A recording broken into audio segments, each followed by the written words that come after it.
our feature presentation. He'll be fine on the mountain.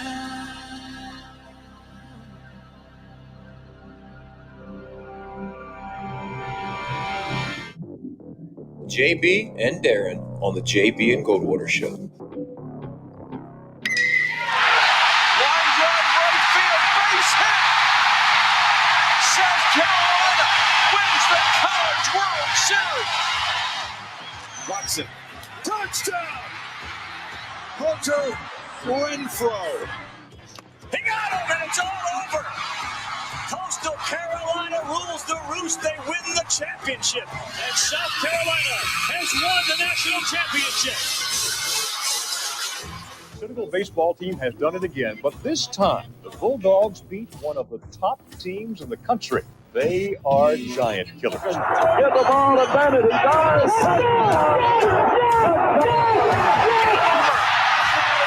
Gamecocks are in the Final Four.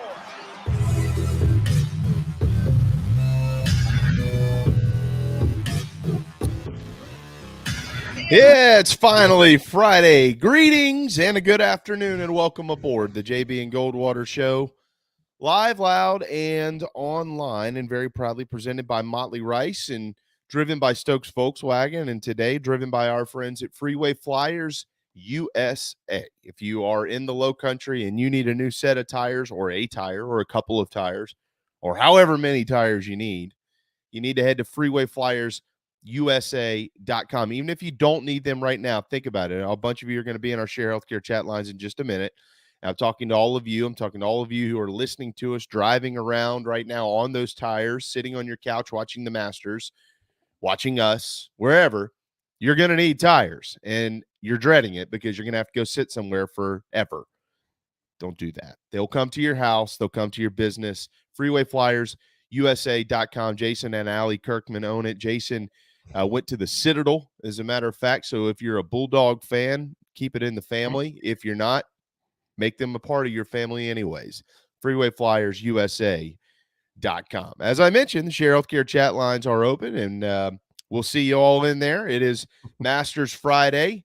What do they call this, Darren? Moving day in golf, where we Saturday would be moving day. Saturday. Cut day is Friday. Cut day is Friday. It's a tougher day. You can call it that. Windy, tougher day. You can go with that. We'll go with that. Yeah. Moving days tomorrow, cut days today, and green jacket day is on Sunday, at least pertaining to the Masters. So we got you covered there. Raphael Esparza will lead off much of that coverage from a guest standpoint at about 12:35 today. And we'll look at all the betting odds with him. We got into some of it yesterday, so we'll get a deeper dive with Raphael. And then Scott Glaze at 1:15. No Meredith today. And you're probably going, oh, no, she's sensational. Yeah, we know that. But Meredith sent Darren and I a text this morning and humbly asked if it was okay, which I got a chuckle out of. Hey, I got invited to the Masters today. Is it cool if I don't join you? Yeah. Because if I would have got invited to the Masters today, Darren would be doing this by himself. And if you got invited, I'd be doing this by myself.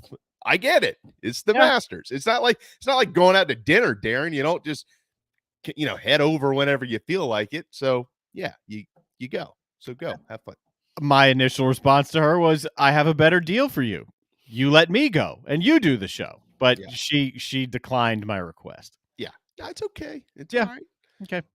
She said that she would have tried to contact us from the course, but the Masters folks don't allow phones. unless you want to call us from one of the pay phones they have over there, you could do that. Yeah. But no, that's all right. That's all right. I think Scott Glaze can handle it at 1:15 today. So we'll spend our last 45 minutes with him. And then coming up here in about 5 minutes or so, Derek Scott, the voice of Gamecock basketball and the voice of Gamecock baseball, will join us. He'll preview a huge weekend in Columbia for Carolina. They've been really good at home, and they've been really good against ranked opponents at home. And we're going to get into that here in just a little bit, including a new hire already announced by the University of South Carolina's men's basketball program. And it is a very, very, very important hire. We're going to tell you all about that. Make sure you follow us on social media at JB and Goldwater and individually at Sports Media JB and at Darren Goldwater. If you haven't downloaded the app, you've totally failed in life. Make sure that you do that so you can take us anywhere you go to watch, listen, comment, and all those fun type of things. But it is Friday. It is absolutely gorgeous outside. Thank the weather gods for that. I'm sick and tired of the bad weather we've had all week. We're not going to have any for a while. They're not going to have any in Augusta. And before we even get further into the forecast, we have to do what we always do, which is start with our 2-minute drill. Sun Guy M continues to lead the tournament, unless I've missed anything in the last 2 minutes or so. But he is at 5 under par thus far. He's a shot ahead of Cam Smith and DJ. How about Dustin Johnson? 20 under par he was, if you recall, at the Masters in 2020, the fall of 2020, because of COVID. And they didn't even make the cut last year. But he's certainly destined to make it this year. He is on the par 4 7th currently. Tiger Woods will tee off in about, I don't know, an hour and 40 minutes, hour and 35 minutes or so. And he's in it. He's 1 under. So we'll get to more of that here in just a little bit. Major League Baseball is back in play. Hope you all enjoyed some ball games last night. The Braves did not enjoy their debut. The Reds wiped them right out of their own ballpark. A couple of long balls, 6-3, the final score there. Max Fried took the loss. I'll remind Braves fans, it's 1 game. Long freaking year to go. But they were back. The Nationals, Darren's team, they lost last night to the Mets, who got the 5-1 win in the Buck Showalter debut. And in case you missed it, yesterday was National Beer Day, and Seth Beer was not going to let that go unnoticed. The former Clemson slugger walked it off in Arizona. Seth Beer on National Beer Day. 4-2 the final. Congratulations to the hard-hitting Tiger who parked that one. It should have been hit out, and it was. Tonight, Apple TV begins their coverage of Major League Baseball on Friday nights. They've got a couple of games to watch. The first one is at 7:05 between the Mets and the Nationals. The Astros and the Angels tonight at 9:38. And college baseball, of course, another great weekend is kicking off, and that is your 2-minute drill. The college baseball slate, by the way, goes like this. 14th ranked Georgia is at South Carolina. King College at North Greenville. Remember the North Greenville stats we rolled off yesterday. 30-6. They're looking for more this weekend. They're hitting almost 350 collectively as a program. Clemson is at Notre Dame. Charleston Southern at Winthrop. Georgia State at Coastal. James Madison at the College of Charleston. And the Citadel and Mercer will open conference play finally. It's about time. It's only the middle of what is this? April? April, yeah. Yeah. So the congratulations to the SoCon for deciding to schedule some league games this season. Some other important series in the state. Upstate is at Campbell. Greensboro is at Wofford. Let me roll off a couple of nuggets here on Clemson and Notre Dame, and then I'll get to a couple on Georgia and South Carolina, Darren. And then we've got we're set to have here any moment our friend, our dear friend, everybody's dear friend, Derek Scott, the voice of the Gamecocks. But Clemson 19-9, just 2-6 in the ACC to start off league play at 13th ranked Notre Dame. It's 4:00 first pitch today on the ACC Network Extra. Notre Dame swept Florida State last weekend. You know that meant something to Link Jarrett. How about that? Speaking of Link Jarrett, this is mind-boggling. I had no idea. He's a fairly new head coach, as you well know, since he's been hired of the Irish. Darren, this is going to blow your socks off, brother. He was at Greensboro before that. Yeah, and he's really good. You want to know what his series record is as the head coach of the Irish? 15-2-1. One. Yeah, they split like 1-1, and then they had that weird tie because they can't get rid of this tie rule for whatever because of these, travel. He's won 83% of the series that he's coached in at Notre Dame. They have the third best record in the country since the start of 2020. It is unbelievable. Clemson is 6-3 at Notre Dame, but Notre Dame has won the past 2 series. And for the Gamecocks and the Dogs, South Carolina won last year's series in Athens. They won Saturday. They won Sunday. If you remember, Will Sanders had a big game last year. Good thing because Georgia had only won 11 of the previous 12 games in the series. So that was finally snapped. Carolina has won the last 2 series versus ranked opponents in Columbia. As we all know, top-ranked Texas came to town. They left with their horns between their legs, and 4th-ranked Vanderbilt came to town, and we flushed the commode doors as well. 4-2 in the last 6 games at home against those ranked opponents combined. Last year, Carolina was 6-6 versus top 5 opponents at Founders Park. So a nice 10-8 record inside of the friendly confines against some of the best programs in the country. And this guy knows all about it because he calls all the games. It's Derek Scott. He's an unbelievable voice. And because major season has started, everybody, let me remind you of something. If you call Derek Scott between now and about July 14th and he doesn't answer, he's either calling a baseball game or he's getting caught up on sleep. Because when the Open rolls around, he stays up all night for 4 straight days. It's major season. It made me think about you, man. What's up? Yeah, well, I wish I had a reason to have been tired from a trip to Augusta yesterday, but that didn't quite materialize. So, oh well. Did it almost materialize? Oh, it's a long story. I will get into it another time. But yeah, let's just say I thought it was going to Augusta today, and so did a lot of other people who, as it turned out, were relying on a ticket person who didn't have the tickets. Yeah. Wait a second.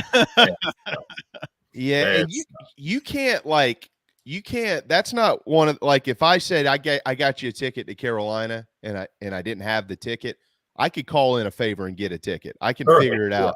Yeah, there's no favors in Augusta. None of that. No. Hey, speaking of which, how cool is this? Lamont Parrish, we did our first coaches show with Lamont on Wednesday night.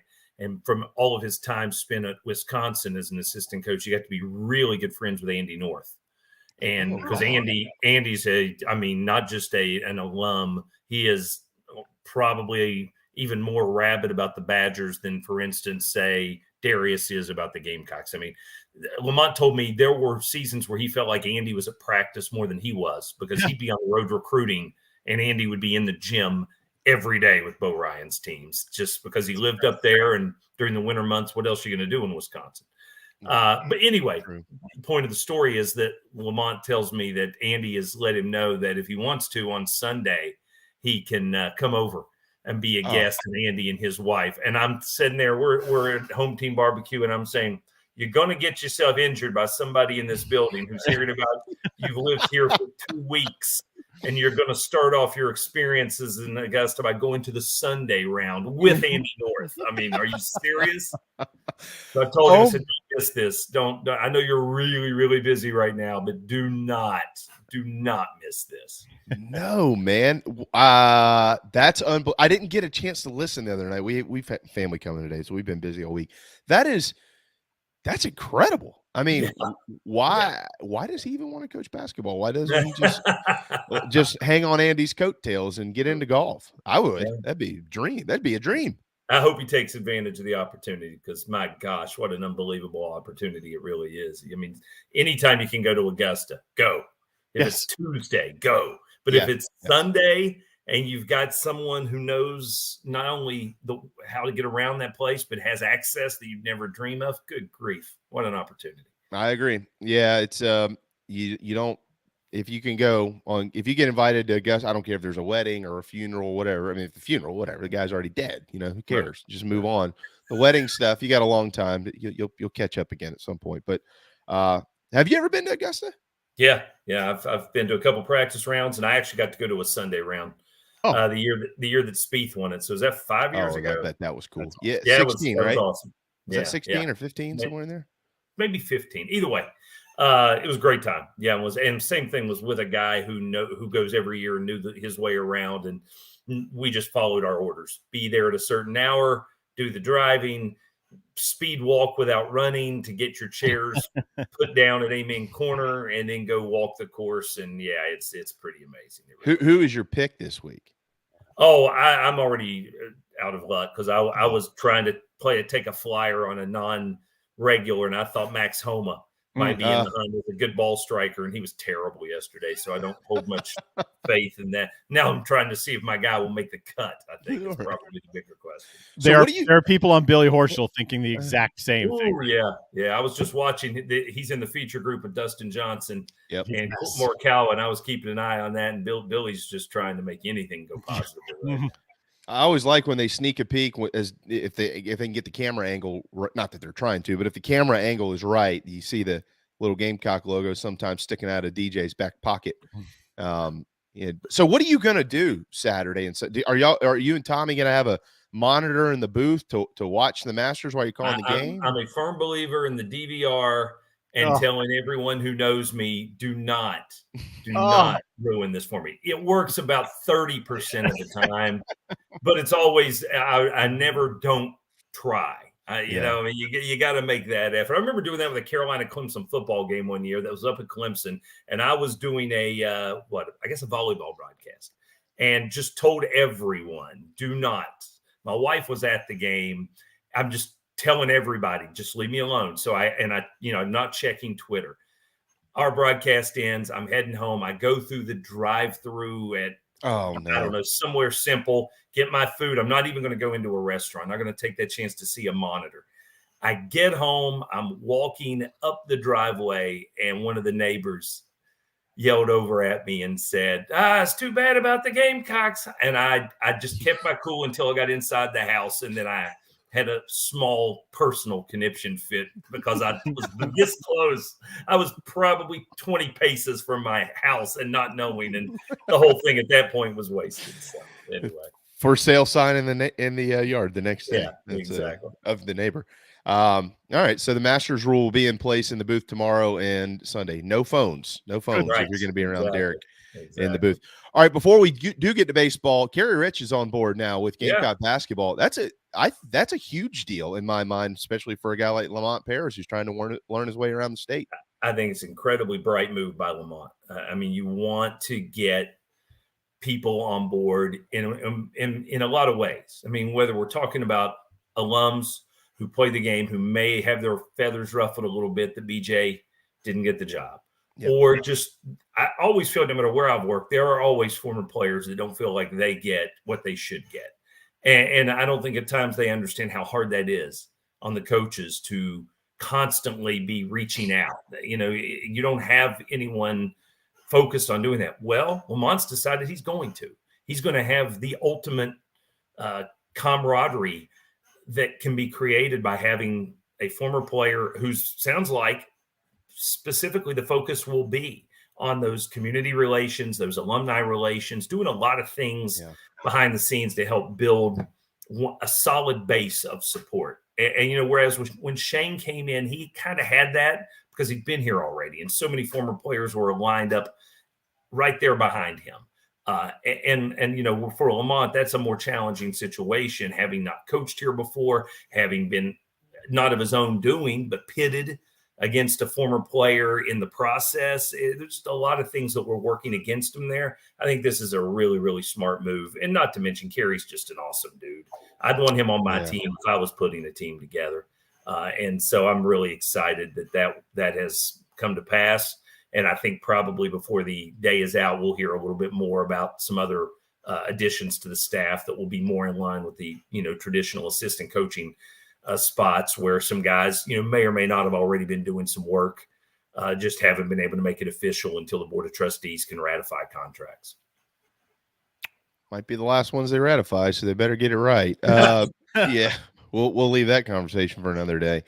Yeah. So how much time have you spent around Coach Paris, and what have you learned about him? Not a ton. I mean, he's go. And I bit between baseball and my day job, not much opportunity, but it was great to spend an hour with him for the show the other night. Yeah. And then obviously the day of the hiring, we conducted an interview that posted on social and on YouTube. You know, what he and I have kind of figured out is there is some overlap from our times in the Mid-American Conference.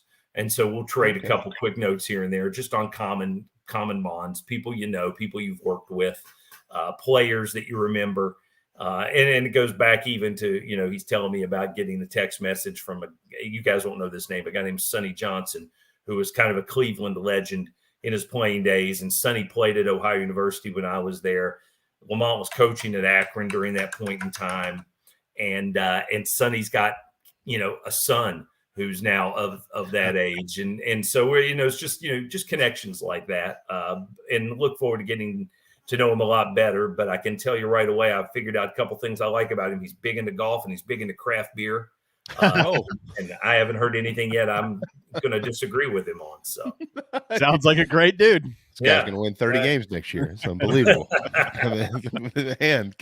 Well, we're certainly looking forward to getting the news on the newest assistant coach or coaches and getting that wrapped up, Derek. But it is baseball season, and South Carolina has had their ups and their downs, and then they have whatever they had Wednesday. Where they walk into Charlotte. It wasn't too long ago, Derek, that the pulse of the fan base was, oh my God, don't make us go to Charlotte again. Well, seemingly every time they walk into Charlotte, they win games now. Football, baseball, it's kind of working out. They pounded North Carolina. These midweek games can be kind of strange, as you well know, pitching and stuff like that. But nonetheless, it was a win, and it's great because they have a really good Georgia team coming to town this weekend. I mentioned all the good stuff earlier. Here's the bad. Georgia's won the last 3 series in Columbia. It's not been good at home against the Dogs. But Carolina's hoping to change that this weekend. And, Derek, we got the news yesterday that the Dogs' ace is out. Yeah, their pitching staff, when we're complaining about all of our pitching injuries, and God knows there's plenty of it to go around, but don't even think Georgia wants to hear a word of it. Jonathan Cannon's their ace, and he has been nothing short of phenomenal this year. And, last year when we saw them, they were talking about him so much as a pro, and then we didn't see it that day. I think Carolina got him for 5 runs in 5 innings. But he has really blossomed this year, and I was just looking over his last few starts. Holy smokes, in conference play, he has been dominant. He shut out Florida for 6 innings last week. He held Kentucky to 2 earned in 7 innings, and he shut out Mississippi State for 8 innings. Those are his 3 SEC starts. And he's walked 2 batters in SEC play in, 21 innings. He's been so good. And, one of those fluky things, he wasn't even pitching yet. He was going to do a midweek bullpen session while they were in Clemson for the game Tuesday. He strains a muscle, not even in the process of pitching. And so he's going to have to skip a week, and the Gamecocks are not going to, apologize for that. And then what you find out is when you dig a little deeper is they already had 2 of their weekend starters who have been out previous to this week. And they think they're going to get one of them back this week. But they have been rocked with injuries. Liam Sullivan supposed to be their number 2. He has not pitched, I don't think, in conference play. I know he didn't pitch against Florida. He'll be back to work on Sunday this week. Their number 3 is Dylan Ross. Their number 4 is Will Childers. None of those 3 were available against Florida last week, and they swept Florida anyway. Right. Pretty impressive. So they're going to come in here with, Nolan Crisp on tonight, who is a career reliever. Be real interesting to see what the approach is with Crisp as far as what they want out of him, how many innings they're trying to get him. Is he going to, be an opener as opposed to a starter? Wouldn't be surprised. And then they come back with a big right-hander named Garrett Brown tomorrow. And again, there's a guy who's been working, not a ton of starting innings so far this season, and certainly not weekend starting innings. Brown, his starts, he got one. I guess Florida was one start for him because they were missing those other guys. But, that's a 3-inning outing. And Kentucky the week before was a 2-inning outing. So he hasn't even gone 4 innings yet in a start. So it's going to be a weird structure for Scott Strickland's pitching staff. And, of course, Gamecocks know all about that. So it could be a really intriguing series just to see how the chess pieces are being moved in terms of where you use your pitchers, how you try and utilize them. And make the most sense of it. And then as we've seen on, a few occasions, if you get behind early, nobody's got enough arms to waste a good one in a game like that. So you may see an outlandishly one-sided score somewhere in this series. You just always have to remember in baseball, that doesn't carry over to the next day, whether you lose 2-1 or 10-0. And sometimes there are some coaches that just have to look at things that way. Both of these coaches may have to look at things that way this weekend. It'll be interesting to see how that plays out. It's funny you say that. I just had this conversation with Blake Cooper. They're doing that at the Citadel a lot. You see these wild, wacky scores all over the country against really good teams sometimes. And you're going, what's going on? And you just hit the nail on the head there. Well, with all that being said, the job on Coach Parker and Coach Kingston could be much easier if Noah Hall can replicate or duplicate or whatever what he did last Friday at Missouri. It was his best outing of the year, Derek. It was sensational. And 7 innings, 3 hits, an earned run, and only 4 strikeouts. But who cares? He gave up 3 hits and he only threw 85 pitches in 7 innings. He saved the staff. It didn't necessarily work out and wins the rest of the weekend. But if they can get that out of him tonight, Carolina's got a pretty good chance of getting it done. Yeah, and we talked about the fact that we could see that one coming. His the way he had improved of late had been noteworthy, and even if the numbers didn't necessarily scream it out, you could kind of feel like, boy, he's really taken some forward progress, making some positive steps. So you kind of felt like he had a big one about to pop. And unfortunately, as I was sharing that story with Missouri's play-by-play guy, they had the same feeling about their starter on Sunday, who may be their best arm, all in all. He just based on, some various scenarios hadn't really been pitching that early in the weekend. And he looked that way too. And so we both saw a little bit of that. So, yeah. Now the question is, like you just mentioned, JB, how do you build on that? Can you take that and go further with it? Or is that going to be a little bit of a blip on the radar, and then he reverts back a little bit to the mean?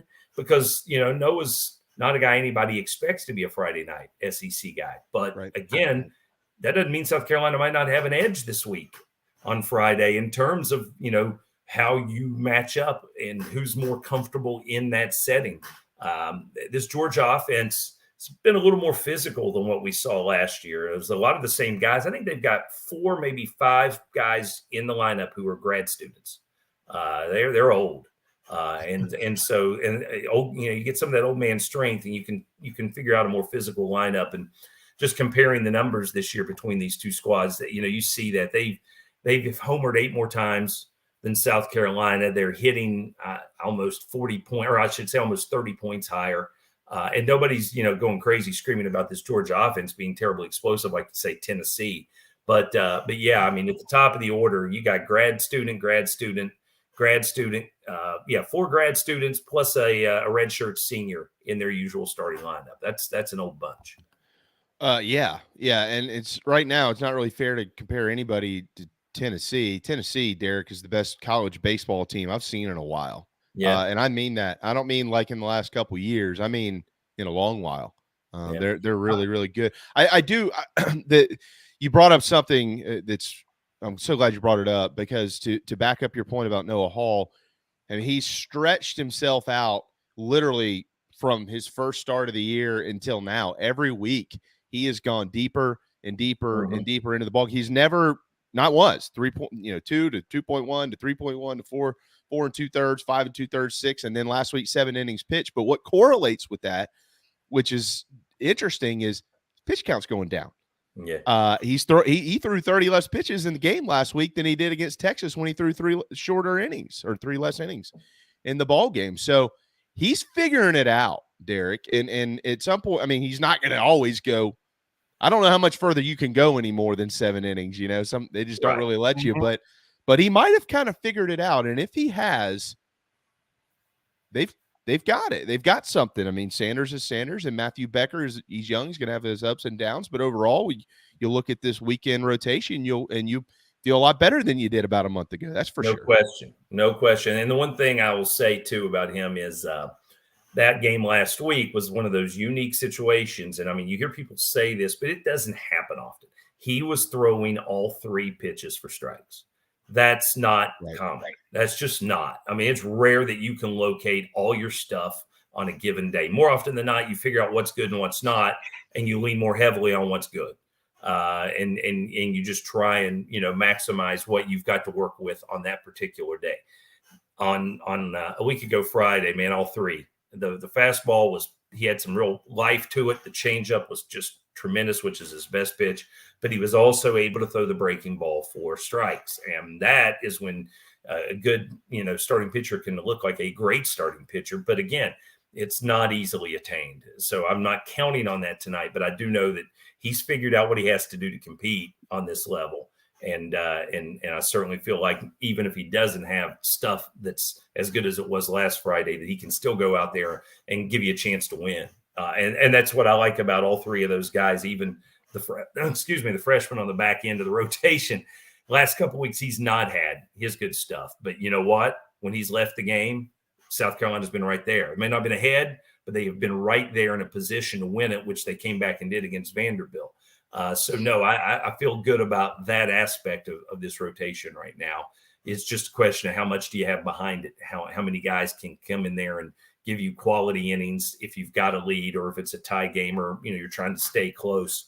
How many of those guys can really be relied upon to give you an inning or 2 innings there when it's really needed? And that's been the mystery for this team all season long. Yeah, absolutely, Derek. And you've been doing this a long time, and you know this as well as anybody out there. Becker's a freshman. There's a maturation process that is inevitably going to take place for every single freshman that plays in this league.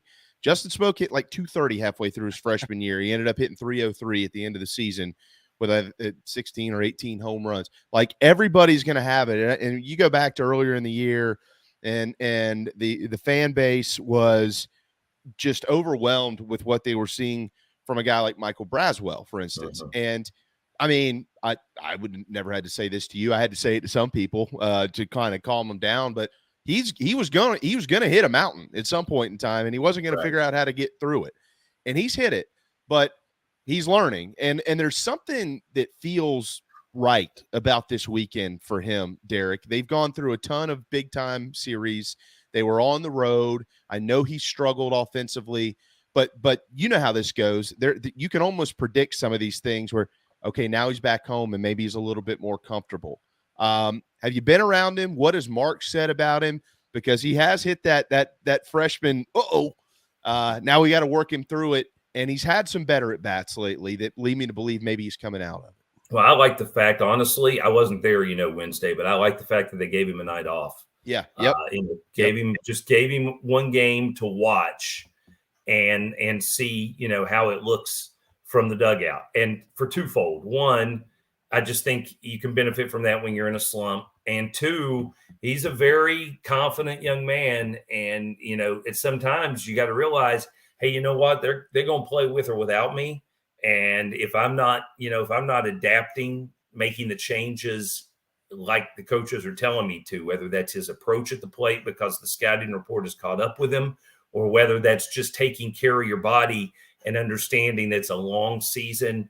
And when they have people here telling me about what my workouts need to look like and what my meals need to look like and getting to the training room and taking care of my arm, freshmen a lot of times don't want to hear that. They think they know. They got it all figured out. And I don't know that he does, but if he falls into that category, that can be just as distressing for the long-term approach for this season. So giving him that night off may have been, good for him in a lot of different ways. And then the other thing I'll always say is, in these situations, don't underestimate the motivation of playing against the home state school. Yeah. And Michael's he's a Georgia native. He's from Mableton. And I am curious to see if he comes out with a little extra fire in his eyes, kind of like what we saw from Brant Belk when we played Texas.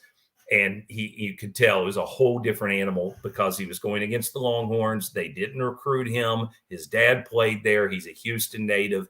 And he hadn't stopped hitting since he got that look in his eye that weekend. He has been the bell cow of this offense since that weekend or that weekend. And I just feel like, who knows, maybe that's something that we can get a similar spark out of Braswell in. Yeah, Brant Belk leading the team with a 346 average. That's a transfer that's working out for the Gamecocks, no doubt about it. Him and Eister and Wimmer, they got a hit, and honestly, they got to get Seitler more consistent. He had a big night last Friday, but since then he's kind of fallen back into some of his struggles. The older guys, that's Derek, they don't have enough pitching this year to get through it. We all know that. It's not a secret. No matter how many guys they get back, it's just not there. So they're going to have to hit. and then these younger guys, we'll bring them along. What are the keys to the weekend? Carolina, this would be a huge series. I kind of mentioned before the North Carolina game, I mentioned to somebody, I said, these next 8 games are probably going to really tell you what's going to end up happening with South Carolina, because you got 2 ranked opponents coming to town where Carolina has played well. You got a ranked opponent in the midweek. They already took care of that. And then you got another weird midweek game that they have been losing. You got North Florida next week. And so if you get through these 8 games and you feel better, 5-3 type record or more, you might be on to something. If it's less, you might see your struggles continue throughout the year. So what's a big key for you this weekend for the Gamecocks? Oh, I think it still comes down to somebody on the front end of that rotation, Noah or Will, has to be able to give you the kind of outing they gave you last week. You got to get 7 out of one of those guys just to keep the heat off of that bullpen. Because as we saw last weekend, they both went 7, and yet we got to Sunday, and by letting the Saturday game get away, you got to Sunday and you pretty much knew going in, we don't have enough quality arms to go out and play another game of that nature. And that was really demoralizing because they knew that Saturday one had slipped through their fingers. But you can't ask guys to go out and pitch back-to-back days on a regular basis. They've done it already more than I think they'd like to with Cade Austin. Somebody early has to be able to really carry the load and eat up a ton of innings for you. And, and then the other thing is, you're at home. Let's get some momentum going early and get this crowd into it. Georgia's only 2-4 on the road. When they're away from Athens, true road games, they are 2-4. You look at where they went. Well, they went to Georgia Tech, they went to Kentucky, and they lost both series. So let's not look at this as any different, really. You have the edge just based on being at home. And South Carolina's got to just play with that confidence that they know they are capable of going out and winning 2 out of 3 this weekend. I hope they can do it, Derek. They've done well at home and against ranked opponents, as we've kind of already mentioned. I will let you run on that note, but I still it happened again the other day. I made was it Missouri? Yeah, well, it had to be Missouri series. We were listening to you, and there was Riley, my daughter. Again, I said, Riley, that's the Brownie guy. It's the Brownie guy. That's right, Riley. Like I texted you, yep. Darren. I don't know if I told you that story or not, but we were sitting in the. You gave her a brownie. We were sitting in the hot tub in Maggie Valley, listening to the baseball game, and Derek was talking about somebody who takes a lot of pitches. Who was it? Who was it, Derek? Is it Horning? No. Well, Carson does, but no, it's one of the other freshman outfielders. I'm drawing a blank right now. I can't remember. Maybe I can't remember who it was, Stone or Hector, one of those guys. But Derek said he takes pitches like I take brownies. and my daughter, one of my daughters, turned and looked at me. She was floating around in her little floaty. She said, "Dad, the Gamecocks guy just said brownies on the baseball game." That's right. And it's Elijah Lambros who we're talking about. Tommy and I are convinced he has not swung at a first pitch yet this season. And so every time he comes to the plate, our anticipation builds to see if he's actually going to cut it loose on the first pitch of the AB, and it hasn't happened yet. So, yeah, Elijah takes pitches like I take brownies. And last night I was at a charity fundraiser for South Carolina youth golf. And, I was – let's just say there were others making great efforts to keep me away from the dessert table because the brownies were everywhere, man. They were everywhere. Oh, man. Yeah. Well, you're the Gamecocks brownie guy in my house now. So that's right. I think she's put it together. I told her that she met you at the basketball game when we went down to see Cocky, but we'll figure it out. I'll try to get up for we went down to see Cocky. She doesn't remember anybody else that was around at that point. Well, he didn't have brownies. Yeah, exactly. If I would have had brownies, you're right, Darren. That would have changed the equation. Yeah, Cocky. When we came down to see you and I guess talked to Casey, Cocky kind of screwed us, man. He went back into the locker room and never came back out. They were oh, dude, they were like bummed. I mean, this was a big deal. Yeah. So we had to go buy a Cocky so we could, Anyways, Derek, you're the best. I think John Whittle said it the other day. You're the best, man. We really appreciate it. I look forward to just listening to the broadcast every weekend. It's such a thrill, and tonight will be no different. My in-laws will be in town, therefore I'll be outside with bourbon and Derek Scott on the end. Here to mollify all of your in-law concerns. That's my role. All right, guys, take care. Thank you, Derek. There you go, Derek Scott, the brilliant voice of Gamecock baseball and basketball. No break needed. We'll just pee in our pants. We'll go right to Raphael Esparza because the Masters is on and he needs to tell you how to win some instant money. What's up, brother? I bet every matchup against Louis Oosthuizen because he just withdrew because of injury. And what I'm hearing is he couldn't his body couldn't loosen up because he had to wait so long. So if his body's aching waiting, what's the guy that we have to count how many times he's gone to the bathroom today? How many times we're going to mention this guy's name today? So what's he feeling right now? Look, man, not everybody can be Tiger. I mean, some of these guys, you think you take care of yourself. Tiger, he's full of metal, and there he is, right in contention, 3 shots back. The lead's dropped to 4, right, guys? It has, yeah. Sungjae Im just bogeyed 1 hole ago, and then he just teed off right after that. So Im is at 4. Interestingly enough, at the end of play yesterday, Im in the lead did not have the best odds to eventually come out and win this thing. I believe that was still Smith who had the best odds. So I actually jumped on Im last night. I was like, hey, decent odds. Let's see what happens. Yeah, I have him for a whole bunch of matchups. He was one of the guys that I kind of liked that would play well, Cameron Smith. So it should be interesting. I think he goes off 12:30 today, if I'm not mistaken. So it should be interesting. I mean, we're going to see some weird scores. The later it gets, the wind's going to be howling. So it's going to be very interesting to see what the afternoon does. Can I give you a bad beat from yesterday? Cam Smith, first round leader, 2 double bogeys on 1 and 18. I'd have survived either just without one. I mean, 2 double bogeys in the opening round. I'd have been fine with just one of them, but no. He plays round 2 through 17, and he's got a monster lead. Mm-hmm. And I have more money. Well, for those that would like to be in Darren's boat, make more money, mybookie.ag. Mybookie.ag is where you can live bet this thing. As a matter of fact, Cam Smith and DJ both 5-1 odds right now to win it. Which DJ, just so you know, Raphael, he's a Gamecock fan. I'll take anybody right now as long as Tiger doesn't put a green jacket. Oh God, here we go. Man, I'll take anybody. Let me give everybody a quick update of where things stand. The projected cut line is 3 over par.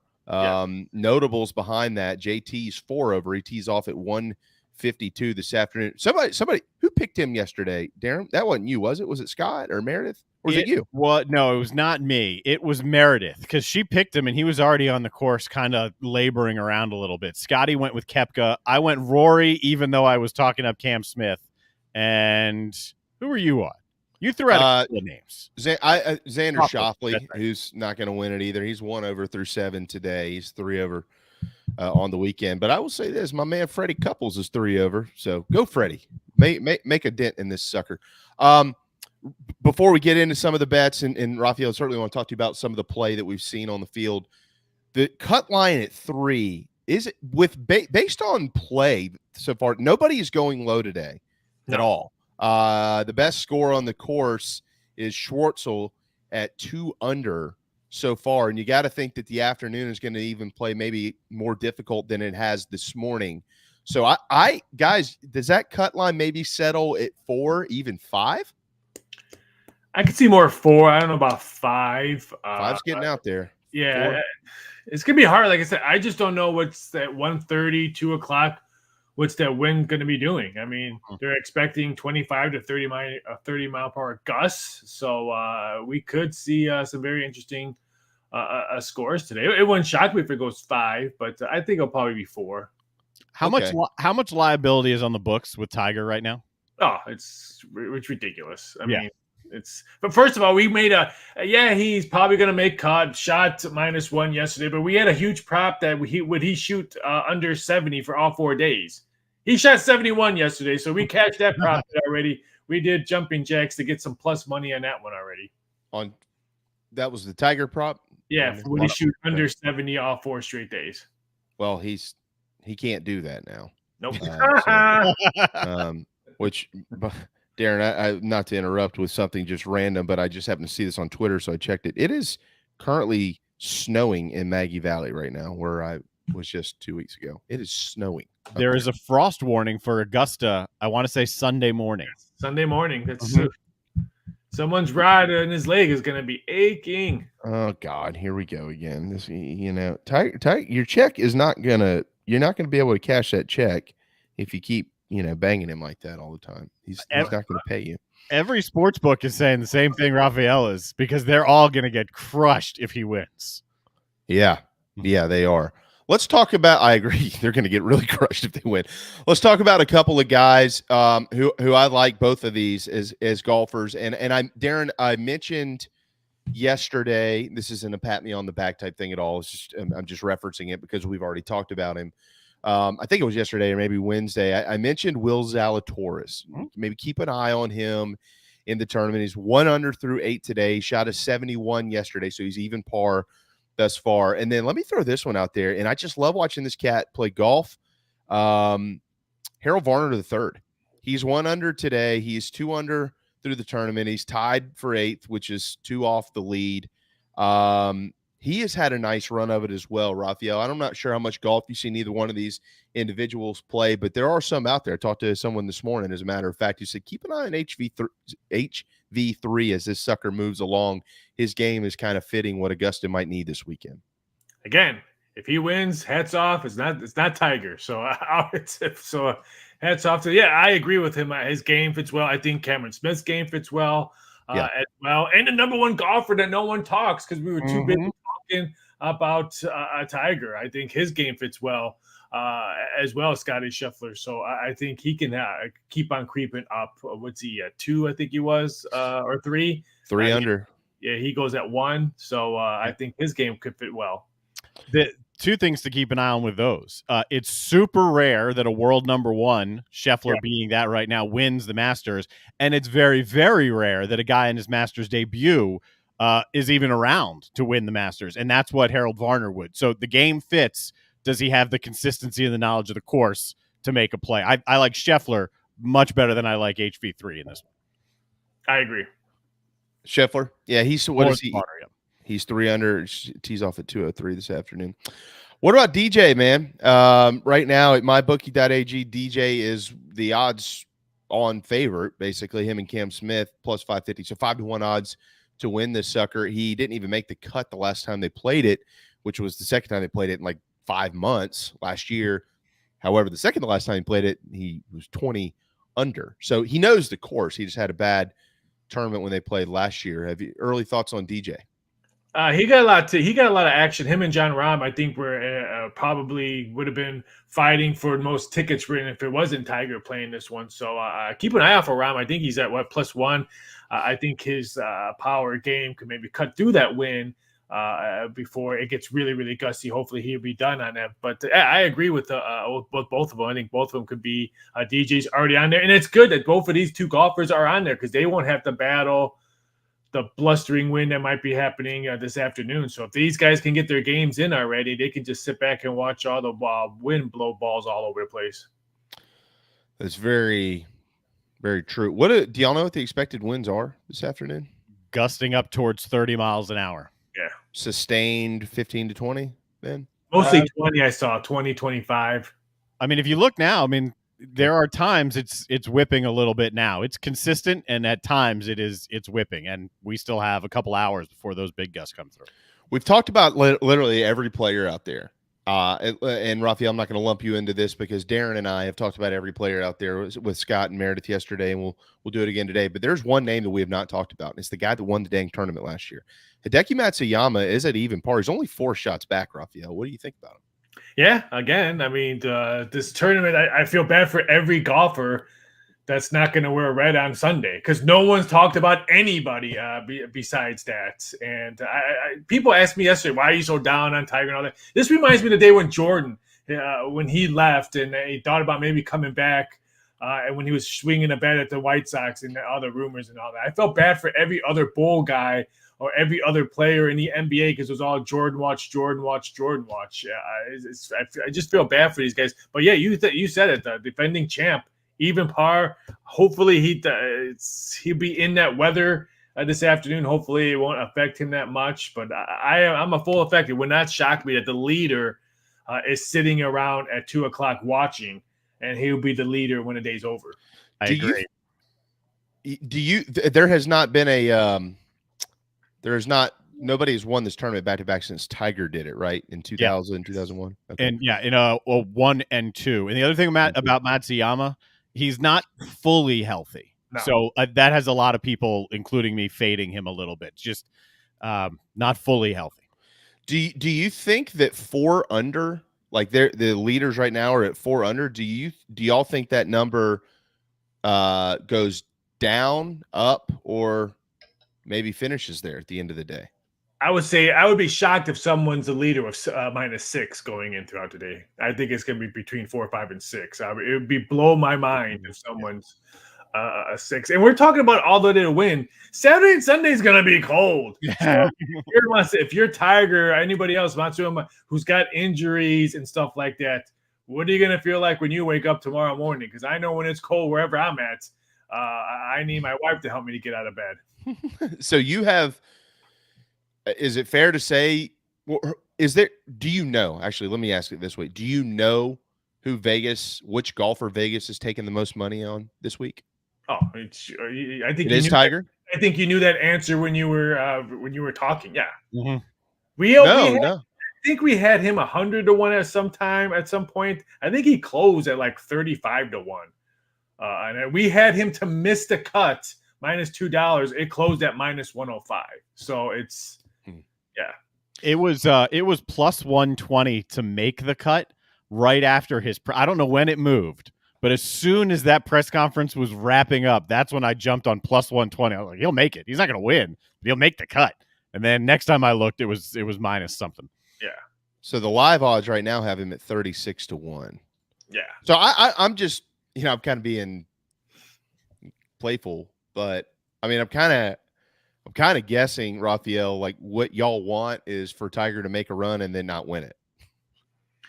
Yeah, that'd be beneficial because I think everyone, if he's, let's say -1, -2, a couple more shots, then everyone but live betting tomorrow to win it all. Because Tiger, we have to hear this a million times. Tiger's in the hunt. Tiger's in the hunt. He's 2 shots back, so everyone pilot. So I would love to see him miss a putt on 17 on Sunday, and then he loses by 1 shot. That'd be fantastic. Strictly from a betting perspective here, though, now, if you are going to lay money on Tiger Woods, lay it now, right? Lay it now instead of seeing what happens. Yes and no. I think he might get better value unless for some odd reason he just goes off today and he's the leader or 1 shot, then I think the odds would be dramatically bad. But if he sticks around like how he did yesterday, then I think you might get the same odds or maybe even a little bit better. But I think you need to bet it today because I think the weather and people are going to realize, how cold. Because I think when they start doing tomorrow's filming and starting about, you're going to see people's breath in the air early in the morning when they're talking. So I think that has I would say weather and wind have probably negative for Tiger than anything his game will play.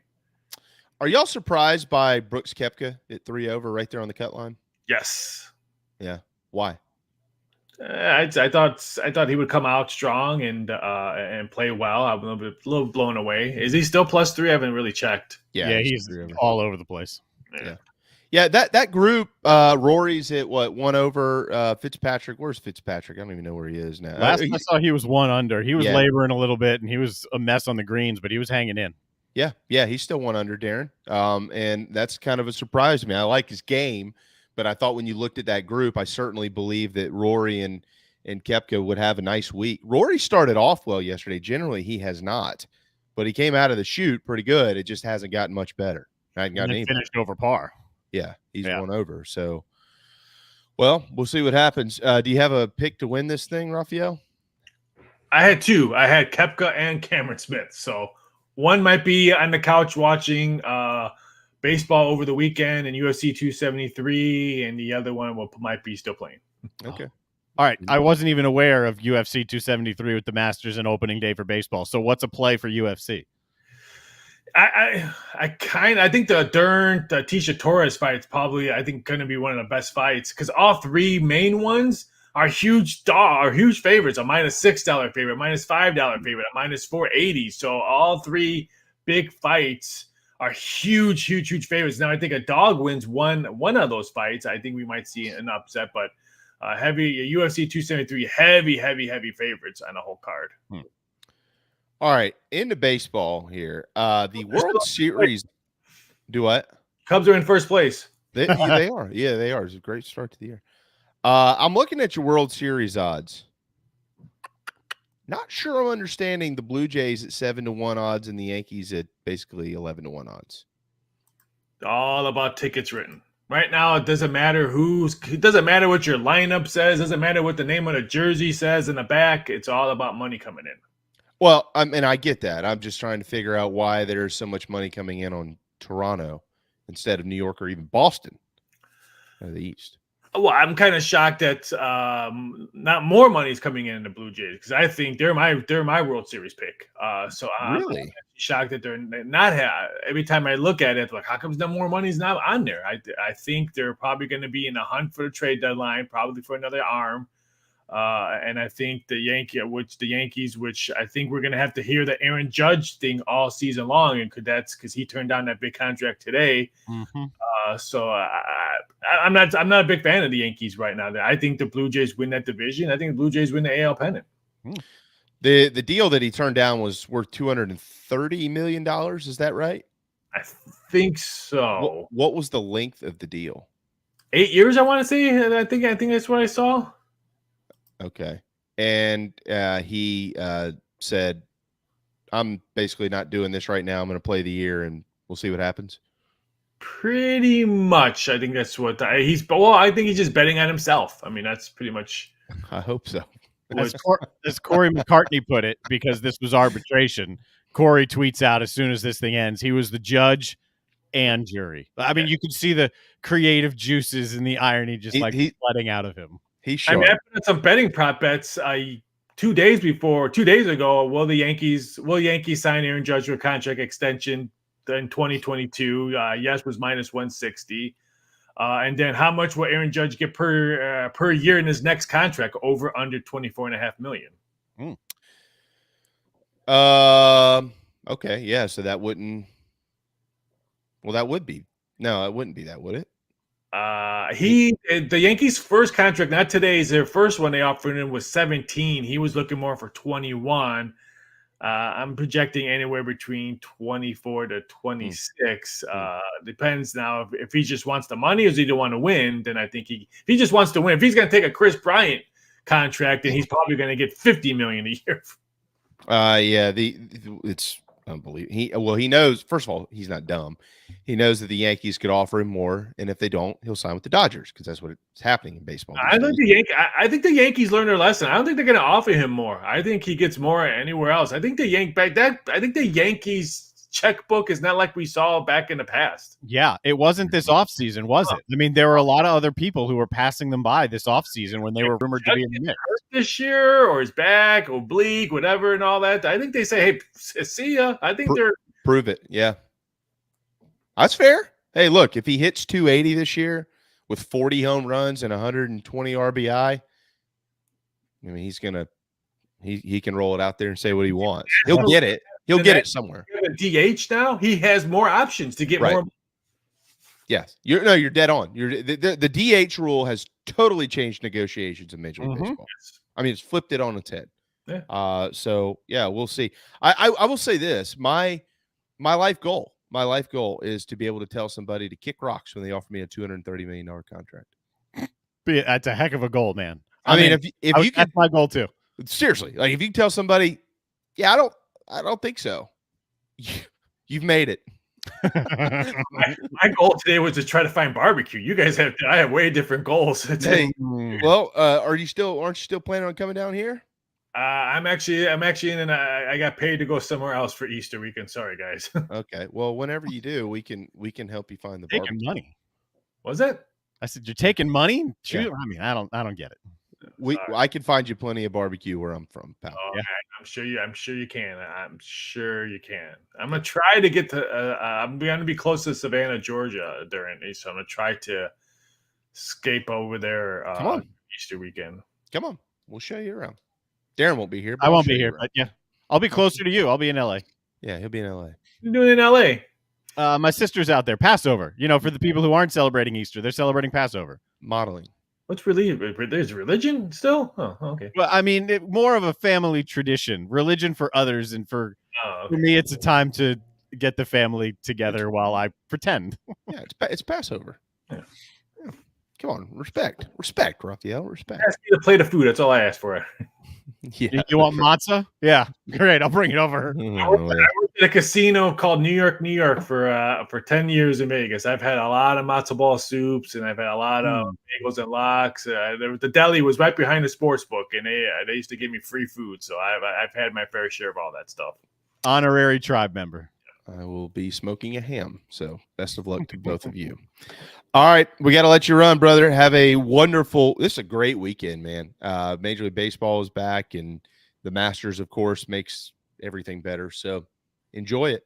And it's a good boxing. If you can't sleep tonight and you're up early tomorrow, Triple G's fighting at 5 a.m. in Tokyo your time. So whoa. Sign up at the Zone, and you can watch Triple G fight. And then you got Ryan Garcia making his boxing presence again in the ring Saturday night with UFC 273. So it's a very, very fun weekend if you're tired of a guy named Tiger.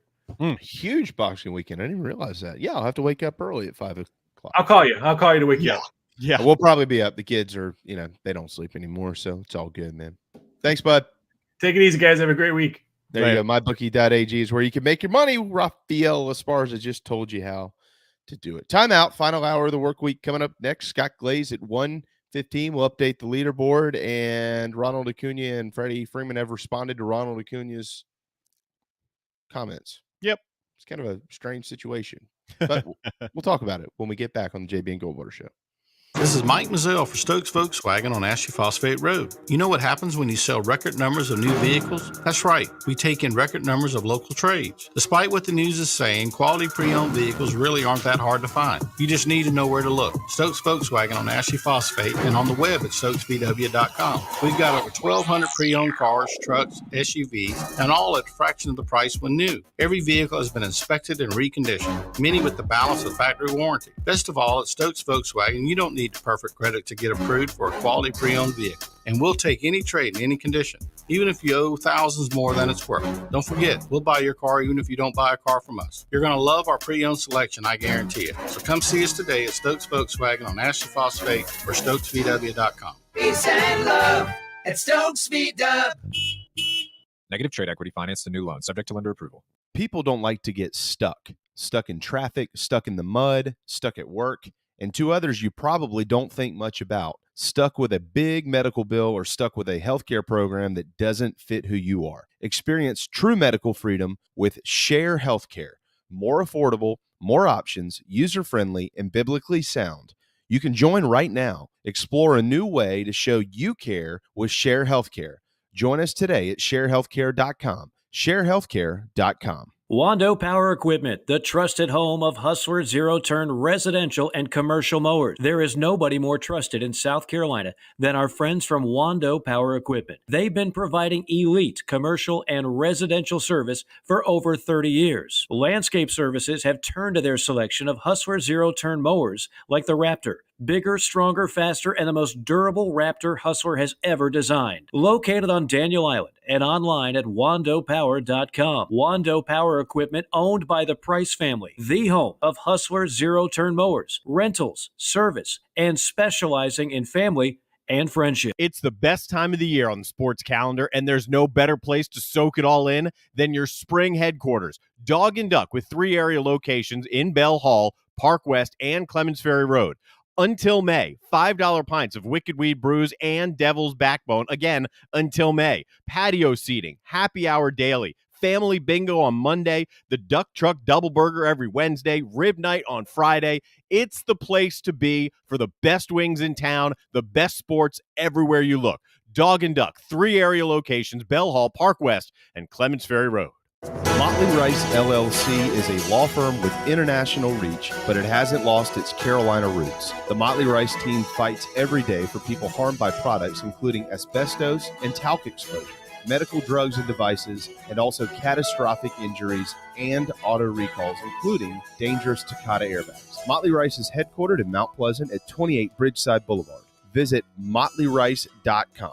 Thank you, Motley Rice, for supporting the JB and Goldwater Show and the Big Gamecock Preview Show. Hi, I'm Chris Half, Public Information Officer at the Patriots Point Naval and Maritime Museum. We're home of the mighty USS Yorktown, USS Laffey, Flamagore, and Vietnam experience. And we're a proud partner of the JB and Goldwater Show. We invite you and your family to come see us and enjoy a day on Charleston Harbor. Visit patriotspoint.org for more information. And now, it is my honor to present the National Anthem.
Live, loud, and online. All right, it's our final hour of the work week and Masters week, of course. Welcome back to JB and Goldwater Show, driven today by Freeway Flyers USA. FreewayFlyersUSA.com. Get your new set of tires now. They'll come to your house. They'll come to your business. They'll go to your mom's house, your aunt's house, your neighbor's house, wherever you want them to go. They'll go there. And you don't have to go to them and sit around all day because, as Darren and I have mentioned before, every tire shop is the same. They tell you, oh, yeah, come on by. We'll get you in. But they never get you out. That's the problem. You don't have to worry about that with Freeway Flyers. FreewayFlyersUSA.com. Make sure you've downloaded our app and also make sure you follow us on social media at JB and Goldwater and individually at Sports Media JB and at Darren Goldwater. Just a couple real quick hitters here on hoops, Darren, before we get to baseball and then into Scotty. Yep. Totally agree with Derek Scott earlier. The hire of Kerry Rich by Lamont Paris is brilliant. Kerry Rich is ingrained in basketball in this state. If you're an AAU coach or a high school coach and you don't know Kerry Rich, you're not going to be around here very long. That's for sure. He knows everybody.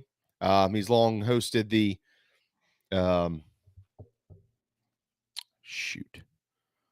what is that tournament in Columbia? One of the youth tournaments. Well, no, it's the Pro-Am. The Pro-Am. Okay. The Pro-Am with all the college players and all those guys. He's hosted that forever. Yeah, but the AAU guys, I mean, he knows all those guys. I mean, that's where you start if you want to get to know your alumni base and connect all the dots and try to bring this sucker together. That's where you start. You start with Kerry Rich, and he nailed it. So congratulations to Kerry, and expecting news today on another assistant coach. I'm hearing 2 other assistant coaches, although I'm not sure if both of those will be brought to the board just yet. But I think one is. So we'll hopefully get some notes on that later. And a note on a former assistant at South Carolina, Chuck Martin, with Frank forever at Carolina. He is now at Oregon. The Ducks have hired him on staff there. So Brian Steele, Will Bailey have gone to UMass with Frank. Chuck Martin is going way to the other side of the country, totally opposite sides there. He's going to go out to Eugene and be a part of the Ducks program. So to your point, what you mentioned earlier in the week, Woodley had already gone up to be with Frank Martin. Levesque is either there or on his way to UMass for a visit. So that's not out of the question here at all. Yeah, no, I didn't think it was. The intel I had was he was, if he liked it, he's probably going. So Frank wants him. I know that, much to the chagrin of all those that think that Frank hates Wildens Levesque. Can't believe he'd bring a guy on board that he just can't stand.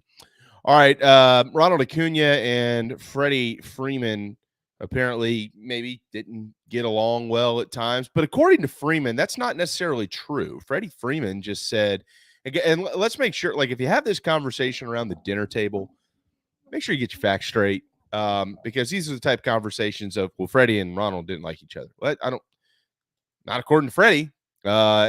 Freddie has said that all he did was basically uphold the standards of playing for the Atlanta Braves. And Ronald Acuna Jr. came in, did anybody really think that this young man came in not as a hot shot?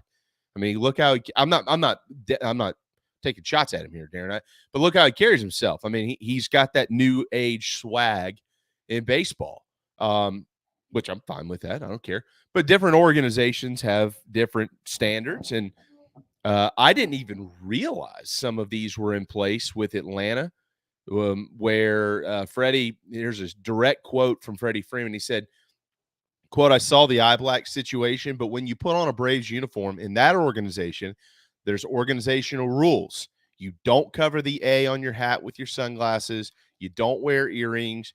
You have your hair a certain length. You wear a uniform during BP. You don't have eye black coming down across your whole face. Those are just organizational things." So I guess I was one of the older guys that did have to enforce those things in the clubhouse. But when you put on a Braves uniform, those are kind of what happens there.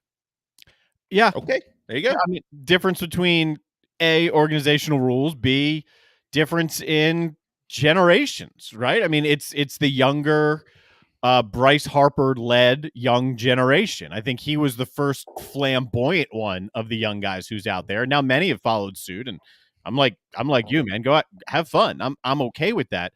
It's just a matter of how it all went down in the clubhouse. It doesn't sound like it was. It certainly doesn't sound like it was anything too personal. It also doesn't sound like there's any love lost on either side. But it's also in the past at this point. So whether the Braves as an organization really want to enforce that, I'm not sure. Freddie took it upon himself to do it. Good for him. And now it's in the past. I mean, let's what Acuna's going to get on the field. Freddie is not going to get on the field. And Braves fans are going to wrap their arms around Acuna, especially if he performs the way he should and is expected to. Yeah, exactly. It's one of those. I mean, the Yankees have a standard. If you go to New York and you don't play by their standards, you're not going to be there. You look at Josh Donaldson now. That doesn't even look like Josh Donaldson. There are certain things you have to do. But Josh has been around a long time, and he understands what the big leagues are all about. And young guys, they get introduced to the big leagues.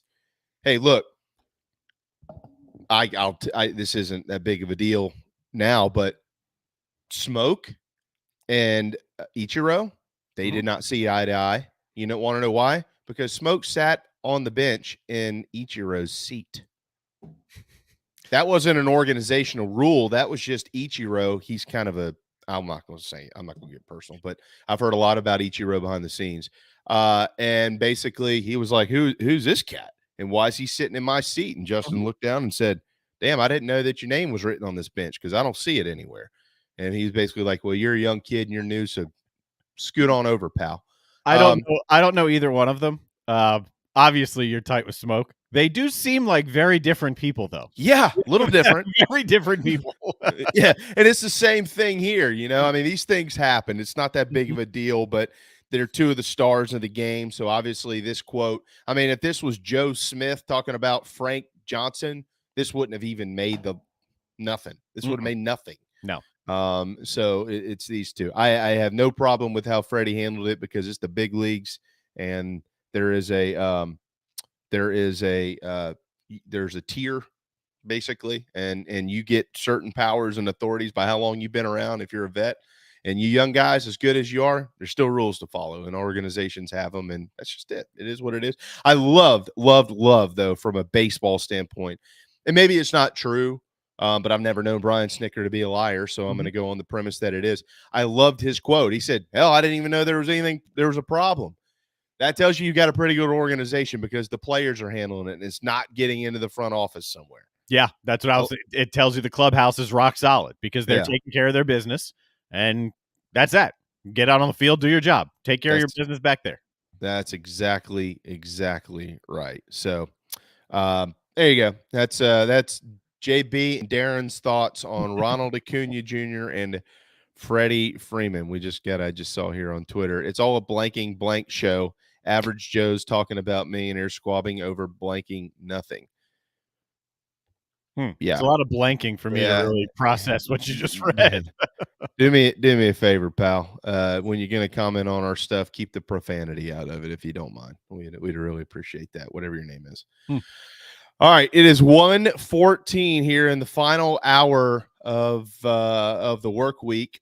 Quick reminder: we'll be off next Thursday and Friday, as Darren mentioned. He'll travel to LA for Passover with his family, and we wish them the safest of flights. Flying these days can be a little bit of a nightmare, so hopefully that doesn't happen to you. I love it.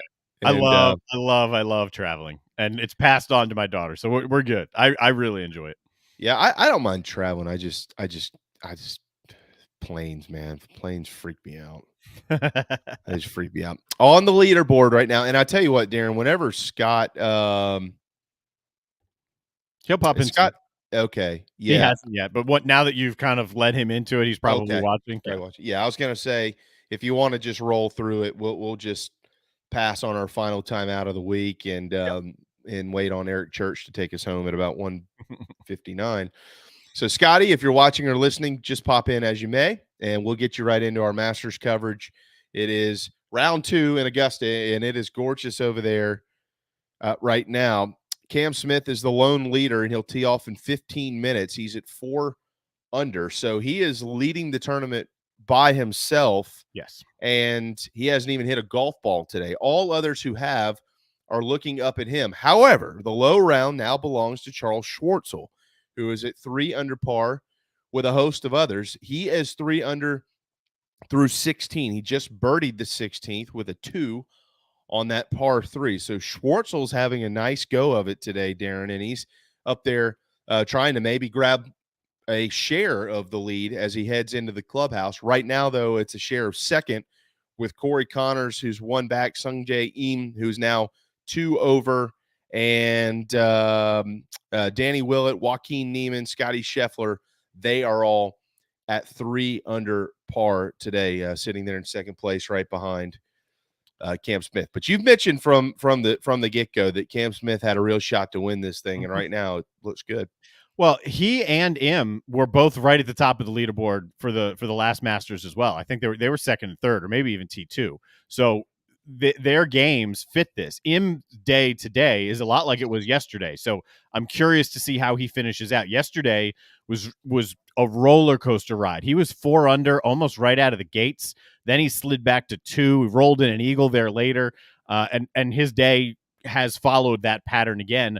But we've touched on the afternoon round today. The second wave is going to be tougher, and the fact that -3 is currently the best score out there in the early wave, that tells you the challenge that's ahead of these guys. It's been a tough go for the entire day, and no one's really been able to crack through today. So I think it's imperative for guys like Cam Smith, for guys like Tiger Woods, when they get on the course, starting well today in the afternoon wave is going to be important. And likewise for Im, finishing up strong. He just bogeyed the par 3 12th. He put one in the sand. Then he came out to about 4 or 5 feet and just barely missed that one. So that was his drop shot that sunk him back out of the lead. Remember, he had gotten up to 5 where he was yesterday, fell back to 4, got back up to 5, and now he's down to 3. So this is what Im's doing today. Yeah, absolutely. And now we have the expert, so we'll get him in on this conversation. Before we do, let me answer a quick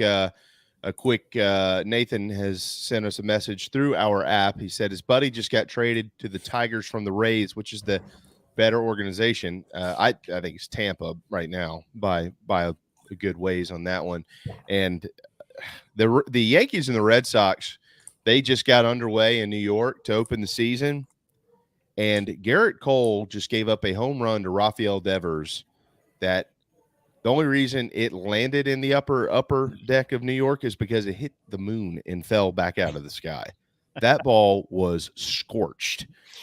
So go Boston. It makes me angry because I read a very compelling piece this morning about Boston in the first 5 innings. Plus, Garrett Cole's also on a pitch count. So hearing that happened in the first and me not playing it does kind of get under my skin. Yeah, dude, that ball was hammered. Holy moly! All right, Scott Glaze. So no Meredith today, Scotty. I mean, did she text you what was happening? No. Do you know why? She's at the Masters. Oh, thanks a lot, Meredith. That's what I said. I mean, the least she can do is bring us back some pimento cheese or something. Well, that's true.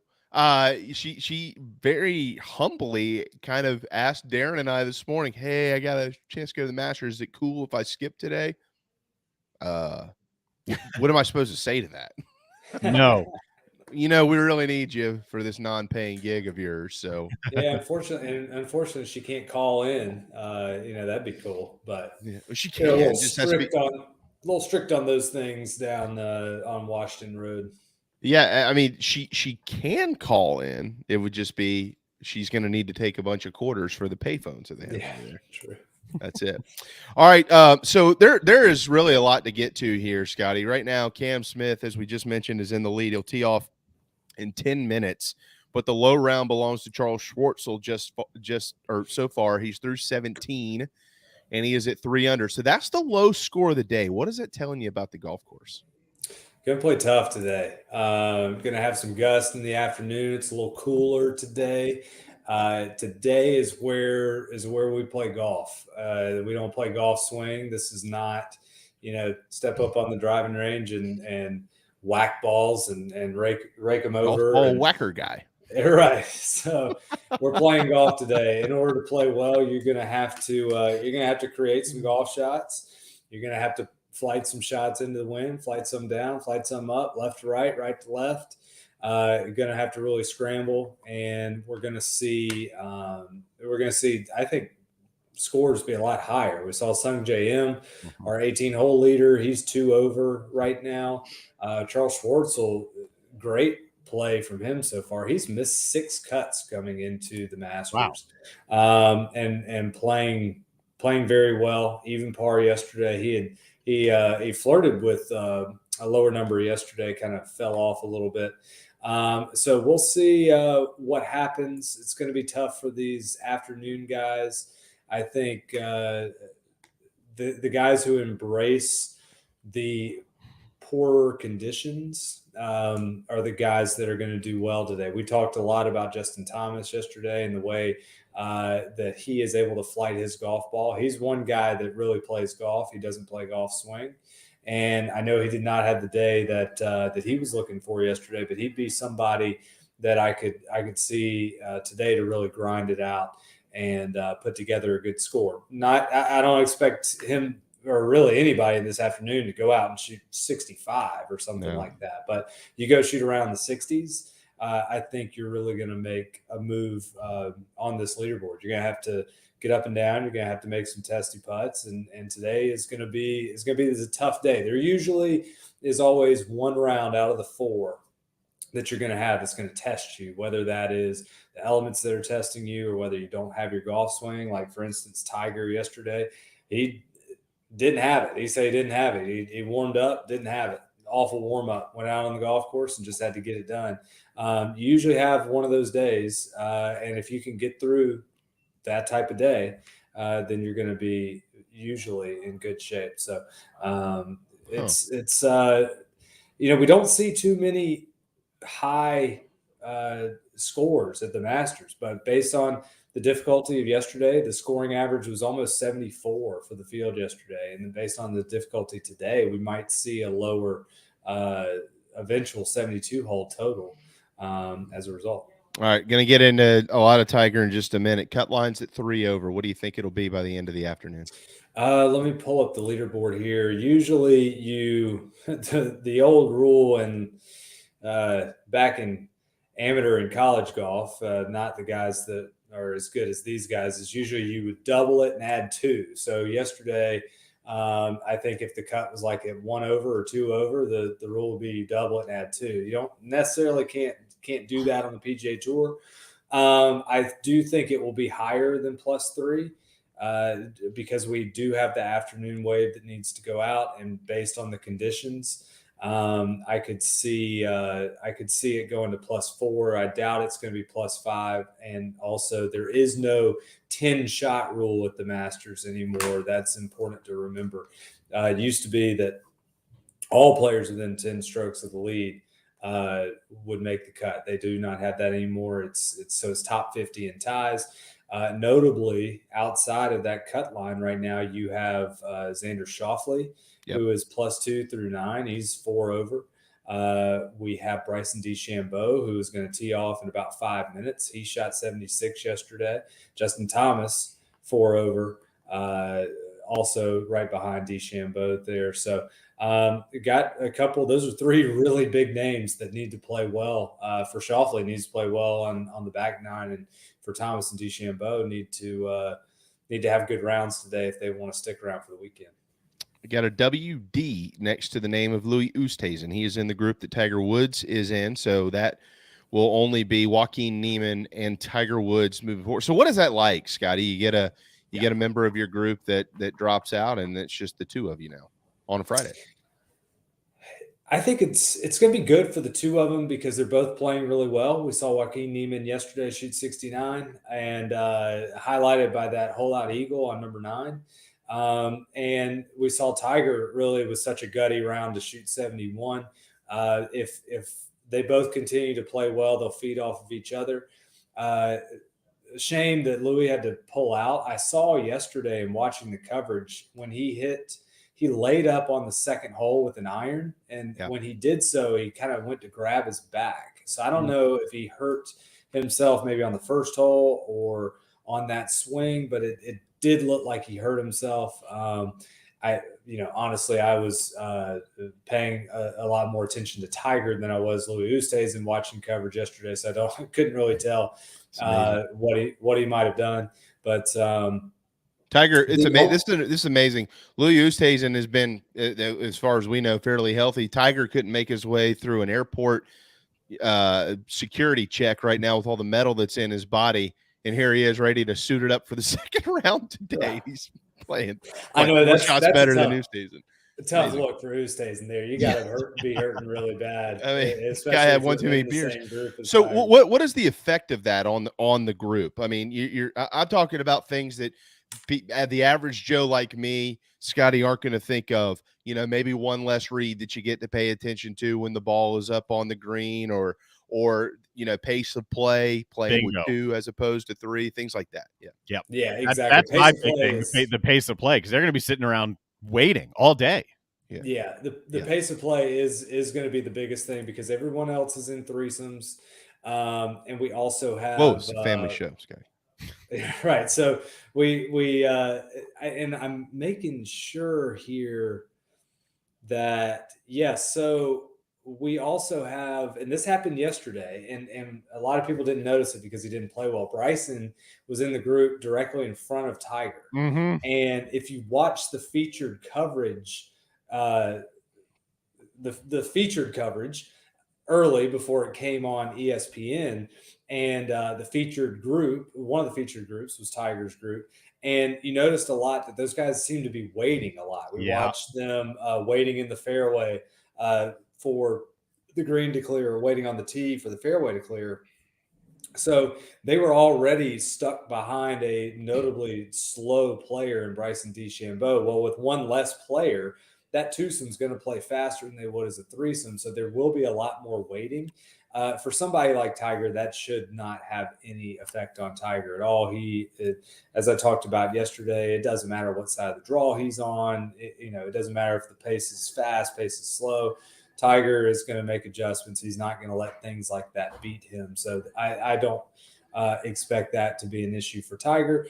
And it could be an issue for Joaquin. Really, the time it becomes an issue when you have players that are notoriously fast players, like a Brooks Koepka. I'm trying to think of some fast players off the top of my head, but there are guys out on tour that play fast. So when play starts to really slow down, that can affect those guys. That would be the biggest thing. Louis and Tiger and Joaquin, for that matter, they all play 3 pretty different games and styles. So it's not like you'd be able to really gain any type of advantage or insight from seeing what one of the other players would be doing. Whereas if we had like Brooks Koepka and Dustin Johnson playing together, they play so very similarly that they might be able to draw off of each other based on the certain shots they're hitting. So something like that really, I don't think will affect these guys. All right, it's 1:30 here on this cut day in the Masters. It's not cut day on our pro. We don't cut anybody generally. We have probably actually cut a couple people, Darren. On the JB and Goldwater show. I think we've cut one I know of. All right, so you mentioned that Bryson is in the group in front of Tiger. Cam Smith is also in that group, and he's leading the tournament. Just kind of describe that. Is there any meaning in that for Tiger Woods watching the leader play in the group in front of him? Yeah. Is there an advantage? It just so happens that he's going to be playing right behind the leader when they tee off today. And I think let me ask you this. Not to interrupt you. I just want you to answer both together so I can give you all the time you want. How do you think Cam Smith feels as the leader of the tournament and nobody's watching him? They're all waiting on Tiger, the group behind him. It's great for Cam. Yeah, it is great for Cam. It's a nice tournament to be somebody really flying in under the radar. Because who are you again? Oh, I'm leading the tournament. Oh, well, where's Tiger? Exactly. I think it'll be to Cam's advantage. That now there are a lot of stories, and I'll be interested to see if we see any of this on the coverage today. But there are a lot of stories of when you play with Tiger, how you can be affected by the gallery if you are ahead of him. If gallery starts running up, you can't run at Augusta National. So you can only walk briskly. So if patrons start walking briskly up to the green, maybe, or to the tee box where you are in anticipation of Tiger, that could kind of affect him a little bit. But a lot of times you're affected by playing with Tiger because if he holes out first, let's say on the first green, and you've got a 5-footer for par, the patrons in this case are then they don't care. They're on to number 2. To try and get a good vantage point for Tiger. So that's where you can really get messed up by the gallery.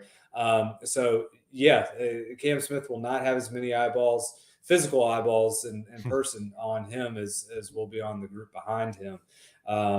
But for Tiger, for somebody who is trying to stalk their way through and plot their way of how they're going to contend, if he's directly behind somebody who it's looking like is going to be fierce competition for the green jacket, it'll be a good rabbit to chase, so to speak. Well, by the way, Darren, not to get too off track here, but Derek Scott mentioned earlier that Lamont Paris is heading to Augusta for a Sunday round. Scotty, you probably missed this story. Derek Scott, the voice of Gamecock basketball and baseball, joined us in the first hour, and Lamont Paris is going to Augusta on Sunday to watch the final round as a special guest of his dear friend from his time at Wisconsin, Andy North. Wow. Gotta be quite the experience. He is not going to be the only Gamecock coach over there this weekend because Shane Beamer's there right now. Oh, is he?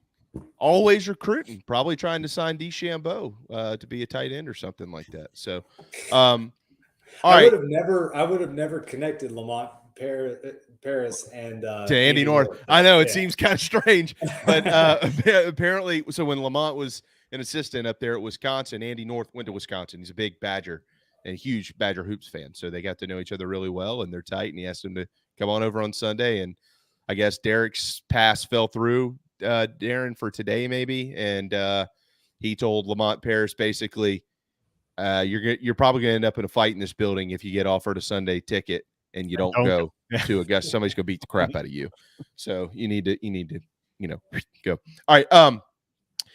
We're not going to spend all 30 minutes here talking about Tiger Woods because people certainly know that there's other golfers in the field, but he is the story until he's not. And right now he's in contention. He's only 3 shots off the lead, and that's because of what he did yesterday. You mentioned the word grind. It's a perfect way to describe it. But he also seemed very calculated at times in his decisions around the course. He knew where to miss if he did miss. And then he had that one. It didn't pay off necessarily, but he had a Tiger shot yesterday. He had 2 of them. The bird late and the one out of the woods, basically, that he somehow got up onto the green. And you it was one of those, yeah, I recognize that guy type moments for golf fans, Scotty. So kind of, walk us through your thoughts on his opening round yesterday, and then his keys to having a good round today. You almost like to think if the weather is what it is, the way he played yesterday might kind of work to his favor. So give us some keys to him staying in the thick of it as the weekend approaches. Yeah, I think he just doesn't need to go too far backwards. I think that opportunity is going to present itself with the conditions this afternoon. But really, I think Tiger's round yesterday, you talk about those two shots, and those were vintage Tiger. Great putt there on 16. As we continue to watch the coverage throughout the day, that was a very popular spot that a lot of people hit it, where Tiger was on the 16th green, and no one else made that putt. Tiger made that putt, gave it a fist pump. That was huge for his round to get him into red figures. The shot that he hit on 14 from the pine straw, I was watching that in the pro shop, and we were looking at it and thinking, where's he going to go? And you could see his eyes. He was looking up, and he saw a window and went after that thing. Vintage Tiger. It looked like the leg did not hurt him at all on that swing. Now, what was shocking is that he still made bogey. He wasn't able to get it up and down, but it was still a great shot that he hit there, just a little bit long. I think that round, it will not, maybe by mass media or consumption, be grasped as one of Tiger's greatest rounds. But I think when you really look at it as a whole and where we are on April 8th, 2022, as compared to where we were on April 8th, 2021, and everything that's transpired in Tiger Woods' life in the past 5 years, 6 years, it's probably one of the best rounds he's ever played, and at least in my opinion. He had not played in a competitive event for, I think, 508 days. He comes out in the Masters on a leg that maybe shouldn't even be there, and shoots 71 in difficult conditions, and he was grinding his face off. I mean, he got up and down, I think, 7 times, and that is the best strokes gain scrambling round I think Tiger's ever had. Really? I believe so. I heard that stat. I didn't read it, so I don't know if I'm if it's not the best, it's close enough. That's still right. Unbelievable. It's close enough. He had to. I think he got up and down 7 times. I think he had 7 saves yesterday. A lot of those, he was hitting really good shots. The ball might have backed up off the green. Made a lot of clutch putts. That par that he made on 18 was huge. Just like the par that he made on 1 to get his round going. That par that he made on 18 and just hit just that filthy wedge shot in there from probably 60, 70 yards, and then to bury the putt, that was huge to get him in at 1 under to just really book in the round. Whereas you had Cameron Smith, yes, he's leading the tournament, but he started with a double bogey, he ended with a double bogey. Tiger he started and ended his round with 2 very, very solid pars, all things considered, after some bad tee shots. So I really think that it takes a lot of pressure off of Tiger. He's off to a good start, so now he can like I said, he can kind of stalk and plot his way around how he's going to remain in contention. And I think there was a lot of pressure that he was putting on himself, a lot of pressure that all of us were putting on him yesterday to how's he going to do? Is he going to get off to a good start? So on and so forth. So I think because of the conditions as well today, he's going to be able to really think his way around the golf course. He's going to have to, and that's what he is best at in the entire field at Augusta National. For any golf course, for that matter, is being able to plot his way around the golf course. I do think that his ball striking will only improve. Tiger has notoriously been able to, we talk about great coaching, especially in football or basketball, making second half adjustments. Tiger is great at the golf equivalent. He can go out and hit the ball really poorly and be able to scrape it around, get it in the house, and he's going to make those adjustments in his game and in his swing to where he doesn't have a repeat round like that. And so I really don't think that Tiger will continue to hit the driver as wayward as we saw him yesterday. And I think he will probably hit a few more greens in regulation, make those adjustments. And that's going to give him more looks at birdie, less par saves. So ultimately, he should have more opportunities. It's all just going to boil down to how he's feeling, how fatigued he is, and how the leg is going to respond to this continuous wear and tear that he has not had on it in quite some time. The biggest takeaway yesterday was Tiger's response when asked about his round and how he went into detail of where he was and where he is now and the people that saw his leg and the people that treated him and have helped him along all this way. That's not a typical Tiger Woods answer to give that much information and to be that candid. So I think that shows what that round yesterday meant to him without him saying it is that it means a lot to him that he was able to come out and he beat 8 of the top 12 players in the world. I mean, that to me is the biggest takeaway.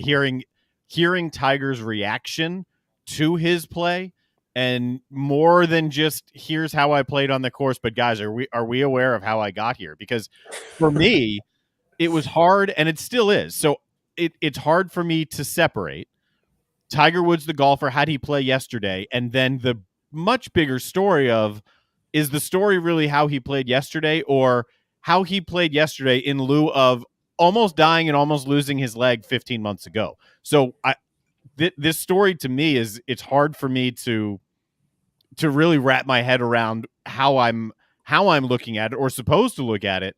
And maybe I'll have a clearer picture in a day or 3 days. Might have a real clear picture on Sunday night if he's standing there in a green jacket. He won't be. He's on the tee box now. He's about to let it rip here in day 2, Scott. You hit the nail on the head yesterday, by the way. You said that the leader would probably be at 5 under. You were right. And Meredith said that Tiger would be in it, probably finishing around 1 under. Spot on. You think that both of you know what you're talking about. It's crazy. Par fives. All right. There's four par fives on the course. All of them right now are playing under par. I think the easiest hole on the course, I was just looking at the way based on scoring average is the 13th. So Tiger in the par fives, how would you summarize what he needs to do on those holes specifically if he wants to have a chance? He's got to take more an advantage of them as Tiger's hit his drive here. It looks like this is the old classic double cross from yesterday. He wiped it over to the right, and then today it looks like he hit the hot pull. Made sure he wasn't gonna spray that thing to the right. Looks like he missed the fairway to the left, but no, he's got to take advantage of the par fives. Did not do that yesterday. He parred number 2. He bogeyed number 8. And I think 8 played as the easiest par 5 on the course. At least it was yesterday morning. I don't know how it ended up playing. And then he did birdie 13 and he parred 15. So he played the par 5s at even par. That's not vintage Tiger Woods golf right there. Back in the day, you could always count on Tiger walking on a golf course and it basically being a par 68. Because of the way, or a golf course like Augusta National, par 72, 4 par 5s, him walking on and it being a par 68, not only due to Tiger's strength and the distance, but also his discipline and knowing how big the par fives are and how important they are to take advantage of them. So the fact that he shot 1 under and was able to grind away like he did while only playing the par fives at even par, I think is a good sign for him as we go into round 2. If he can take advantage of the par fives, I would say you probably want your goal to be to play them in at least 2 under. I mean, you obviously want to go and play them in 4 under, but if you can pick up at least 1 birdie on one of the par fives on the front and then 1 on the back, then I think you're doing fine. Obviously, you want to make more, but he has to keep the ball in play on these par fives. You don't really get in trouble off the tee or you can get in trouble off the tee on 2 and 8, but he did not yesterday. We saw him on 13. He had a great drive, was able to put it in there, had a decent look for eagle, 2-putt birdie on 13. Then 15, hit his drive over to the left, was out of play, and then did not have a good layup shot. Had to kind of scramble there to get the ball out of the trees, end up making par. So you have to keep the ball in play, keep it in front of you, and then birdies are going to be able to present themselves. But you have to do it on the par fives. We only have 1 par 4 at Augusta National that's under 440 yards, and that's the 3rd hole.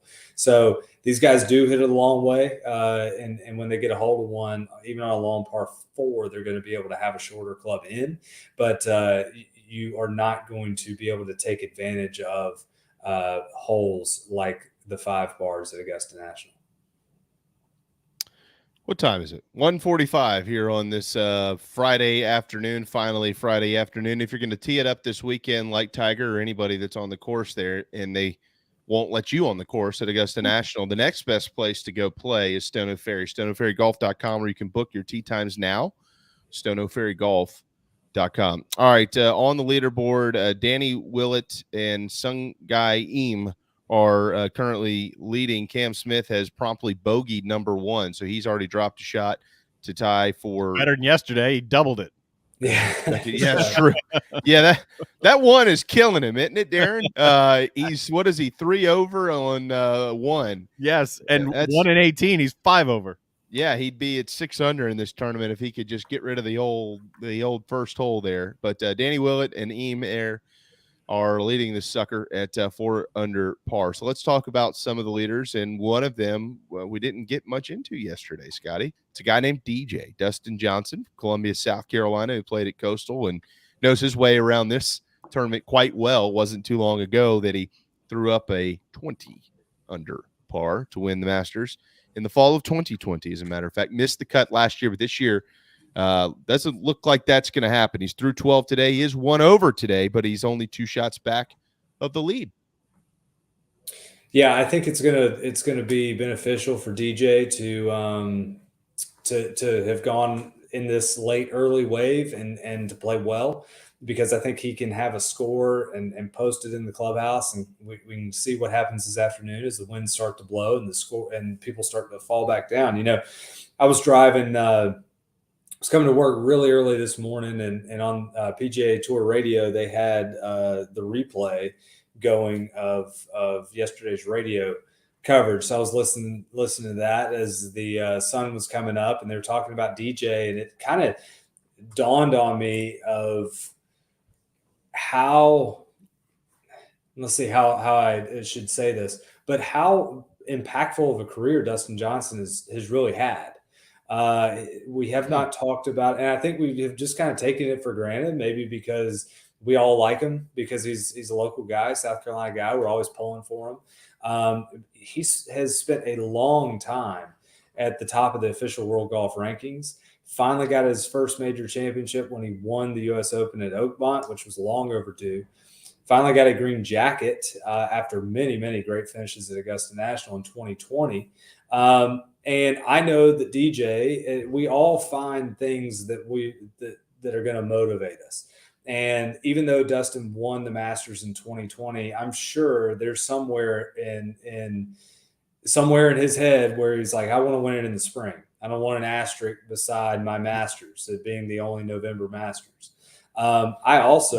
That is kind of what got me on that train of thinking of how we have maybe underappreciated his career a little bit, is that Dustin Johnson can very easily win this year's Masters and be a 2-time Masters champion. And that is a very, very short list of multiple Masters champions. So, I think we really need to watch out for DJ. He is the silent assassin. I mean, the guy's not going to say much. He's just going to saunter on down the fairway and get it done. I really would like to see him potentially get it back to even on the day, maybe even 1 under. And I think if he's in the clubhouse, he's at 2 under now. If he's in at 3-4 under par, based on the forecast this afternoon, that could be in really good shape. And we know that he can play with anybody. So I really think he's somebody to watch out for, especially with the way this leaderboard is shaking up. We got a lot of big names that did not show up yesterday and are continuing to fall by the wayside. Colin Morikawa has played his way back in, but notably, my pick, Brooks Koepka, that'll be the first and last time I'm going to pick Brooks there. Not doing well. Spieth, it's looking like, if he stays at 1 over, he's going to make the cut, but not really vaulting to the top of the leaderboard there. Rory, he is 1 over today, +2 for the tournament. Just really can't get anything going. Rory seems to find his firepower when he doesn't have enough holes left. John Rahm hasn't looked great. Somebody like DJ, if we really want to start kind of plotting his road to another green jacket, you look at the names that would be in front of him. Sung J M never won a major. Now, he did finish second to DJ in the 2020 Masters. You have Danny Willett. He did win the Masters, but I think all of us real Masters fans would say that could be one of the biggest flukes of all time. That was when Jordan Spieth kind of imploded on the back nine there and wasn't able to win 2 in a row. You have Charles Schwartzel, former Masters champion, but also this is a what have you done for me lately type world. He's missed 6 cuts in a row.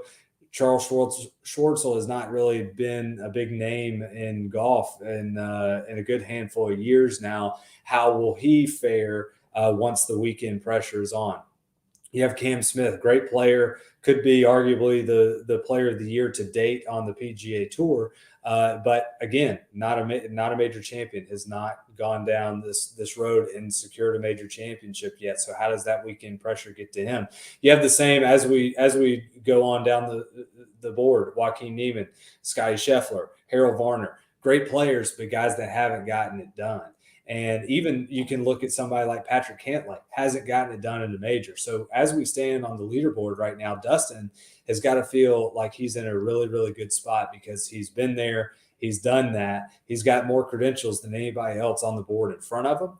And that intimidation factor you would think, come into play if you're someone that does not have that experience. You're trying to get it done for the first time, and you got someone who's been world number 1 for weeks and weeks and years, 2-time major champion, seemingly unfazed Dustin Johnson staring you down, breathing down your neck. That's going to be intimidating. So I think DJ, if he can continue to just plod along, he's going to be in great position. There was a portion in the broadcast yesterday, I think it was the main one, I think it was after 3 and I'd flipped over, when they were discussing DJ and putting it in perspective of not even possible, but almost shoe-in guarantee future Hall of Famer Dustin Johnson. And it's not something that really gets talked about in today's game because it's everyone else that steals the headlines. Now throw Tiger in on top of it. Oh yeah, for sure. I mean, we really, it is very much like I was saying about Charles Schwartzel. What have you done for me lately? And DJ hadn't done much for us lately. So we're on to talking about Scotty Scheffler and John Rahm and Justin Thomas, or whoever else, and how quickly we forget what a pillar in the current modern game of golf that Dustin Johnson has been. I mean, he just fell out of the top 10 in the world for the first time, I think since like 2008 or something crazy. So he has been a big name and just a hell of a player for quite some time. And I think he has both underachieved and yet been underappreciated in his career. So I really would love to see him do something like, hey, go out and win another Masters. Maybe how many more majors can he get? He's still, especially in the game of golf, your prime is much later than it is in other sports. So you can still go out and win these things in your mid to late 30s like DJ is now. Yeah, DJ is so intriguing to watch, Scotty, as you know, because if he gets going, he could run away with it in a hurry. I mean, he could put everybody in the field out of this thing in no time if he really gets going and locks in. But if it falls apart on him, it can fall apart in a hurry as well. We've seen that before with Dustin Johnson. So we'll kind of have to watch what the rest of the day looks like. With that said, with the leaders at 4 under, there's not, I mean, you can count them here, 2, 6, 8, 10, 11, 12, 13, 14. Only 17 players are under par right now. Okay. You do have a few at even par, including Darren's. I think Darren has a poster of this guy, Christian Bezuidenhout, who's at even. Man.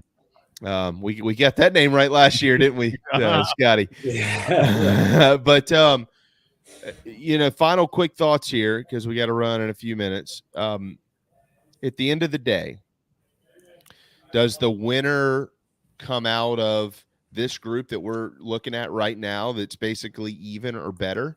Or do you think somebody who's in the plus numbers can sneak up and win? Not that they can't. They can. I get it. But is it more likely that a winner comes out of what we're seeing even or better? Yes, because 22 of the last 23 Masters winners have been tied for 8th or better after 36 holes.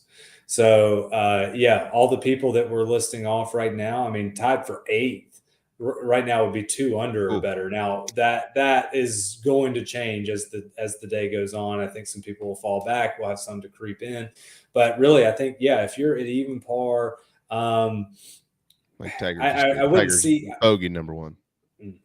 I would not see the lead getting a blind squirrel finds an acorn every now and then. I don't know if I can predict the 36-hole lead like I did the 18-hole lead. I might have gotten lucky there. I would not see the lead. I think if it got to 7 under today, I would be surprised. I think 6 is probably realistic. You might have somebody in this 3 under camp. I would really watch out for Scotty Scheffler. That is somebody who, like I said, plays golf, does not play golf swing, as evidenced by his dance moves when he swings. That guy, no 2 swings are the same. And I love that. He just goes out and plays. Yeah. But I could see the lead being at 6 under after today, especially based on the forecast. But you got to be within shouting distance. Now, anytime we have a more difficult event where the scores kind of condense, that brings a lot more people into it. But it is a very, very tough if you start getting too far behind. So you want to get as close to the lead as possible. Also, massive shout out to Harold Varner III. He's won today through 14. Yep. Harold and I were playing mini tours together back in the day. Oh, nice. Tar Heel Tour legend right there, Harold Varner III out of Gastonia, North Carolina. Didn't realize that. So great to see Harold playing well. Maybe you can get him to sign something we could put in our office. Hey, that'd be cool. I mean, he might. Still, by the way, he's top 10 at the Masters right now. I don't know if he remembers the little guys. I'm still waiting on David Kite to get me his dad to sign something that I was supposed to give to my uncle 4 years ago. So thanks, David. Well, see, I don't know. Don't David Kite me. I don't know if you'd like Tom's signature. Tom signs everything in an orange Sharpie for Texas, University of Texas. But Sharpie does not make Sharpie doesn't really make a burnt orange Sharpie. Well, why didn't he? Well, he could do it in Garnet. His son played at South Carolina. Yeah, that's true. It's just I think that's just the way he does things. I don't know if you'd like any orange on those shelves there behind you. That's a different shade. That's it's okay. Jamie won't drink orange Gatorade, Scott. That he made that that doesn't shock me. That doesn't shock me. Mm-hmm. That's very true. Unless I'm hungover, or I drink orange juice when I'm hungover too. But which I'm not hungover anymore because those days are long from you today. Oh, why do you have that? Well, because I married a bulldog, so I'm just Scotty part of it. I know we got it. We've totally blown the whole congratulate Scotty on the marriage thing and the whole 9 in yards. Paris, by the way, you propose and then jet to Paris and get married like a day later. Yeah, we didn't even know you were doing that. Well, congratulations on the marriage thing, by the way. Thank you. It was a little bit of a from here on out, just want to let you know how this goes. Yeah. I think we did it. We did it right going over to Paris. It was great. We're actually doing like a whole wedding reception this weekend, all family and friends coming in since since it was just the two of us over there. But I come to find out trying to get married in Charleston is it's an expensive venture. So probably easier to go to Paris. Dude, it's probably cheaper to fly to Paris and fly everybody over there with you. Yeah, it's ridiculous, man. Yeah, Charleston is something. Well, congratulations, man. I'm sad we couldn't. I know that Darren and I just couldn't make it over there, but we next time. Next time. Next time you get married, you invite us. If it's in the States, we'll be there. All right, you sticking with your pick for who wins this thing? No, Brooks is done. Brooks is done. I really we'll let you repick. Go ahead, repick. Yeah, I will say I'm going to pull for DJ. I guess I'll make DJ my pick just because I think I'm going to pull for him. I think Scotty Scheffler, he's going to be a force the next few days. I just don't know if he's going to be able to get it done. Like we talked about, the favorites and world number ones notoriously don't really do well in the Masters. So we'll see how he fares. But I think he's playing with house money right now, and he's playing some great golf. So it's going to be hard to hold him back. Scotty, as always, you have been magical for us the last couple of days. Thank you for everything. StoneandFerryGolf.com to book those tee times. You got Easter weekend coming up next weekend. If you're going to be in the area, you might want to get it booked because that weekend's going to be slammed out there. And I know this weekend is busy as well with perfect weather for the next, I think, 10 days or something here in the low country. So anybody that wants to play, book them. StoneandFerryGolf.com. If you ask for Scott Glaze, you will not find him in the building. You have to ask for the man. Speaking of the man is back in the bunker here on number 2. Straight drive for Tiger, but right into the bunkers. Get easy lies. Hopefully he'll get out there and see what happens. Scotty, we're off next Thursday since Darren will be gone for Passover, so we will either try to squeeze you in earlier in the week to recap the Masters, or we'll just give you the week off too. That'll be your choice. All right, cool. Yeah, no, we'll probably talk about it next week, but y'all have a great weekend.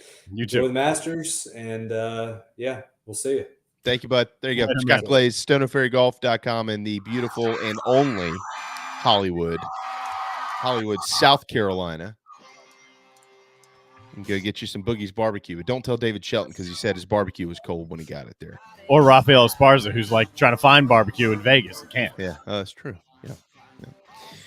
All right. Well, this should be a pretty fun weekend. Looking forward to it. Everybody enjoy the Masters and baseball and whatever else is going on in the sports world. It's magical. We know that. Thanks for spending your time with us this week, and thanks to Darren as always. Thank you. And we'll be back here Monday at noon. We hope you join us then. See you later. All you gotta do is put a drink in my hand.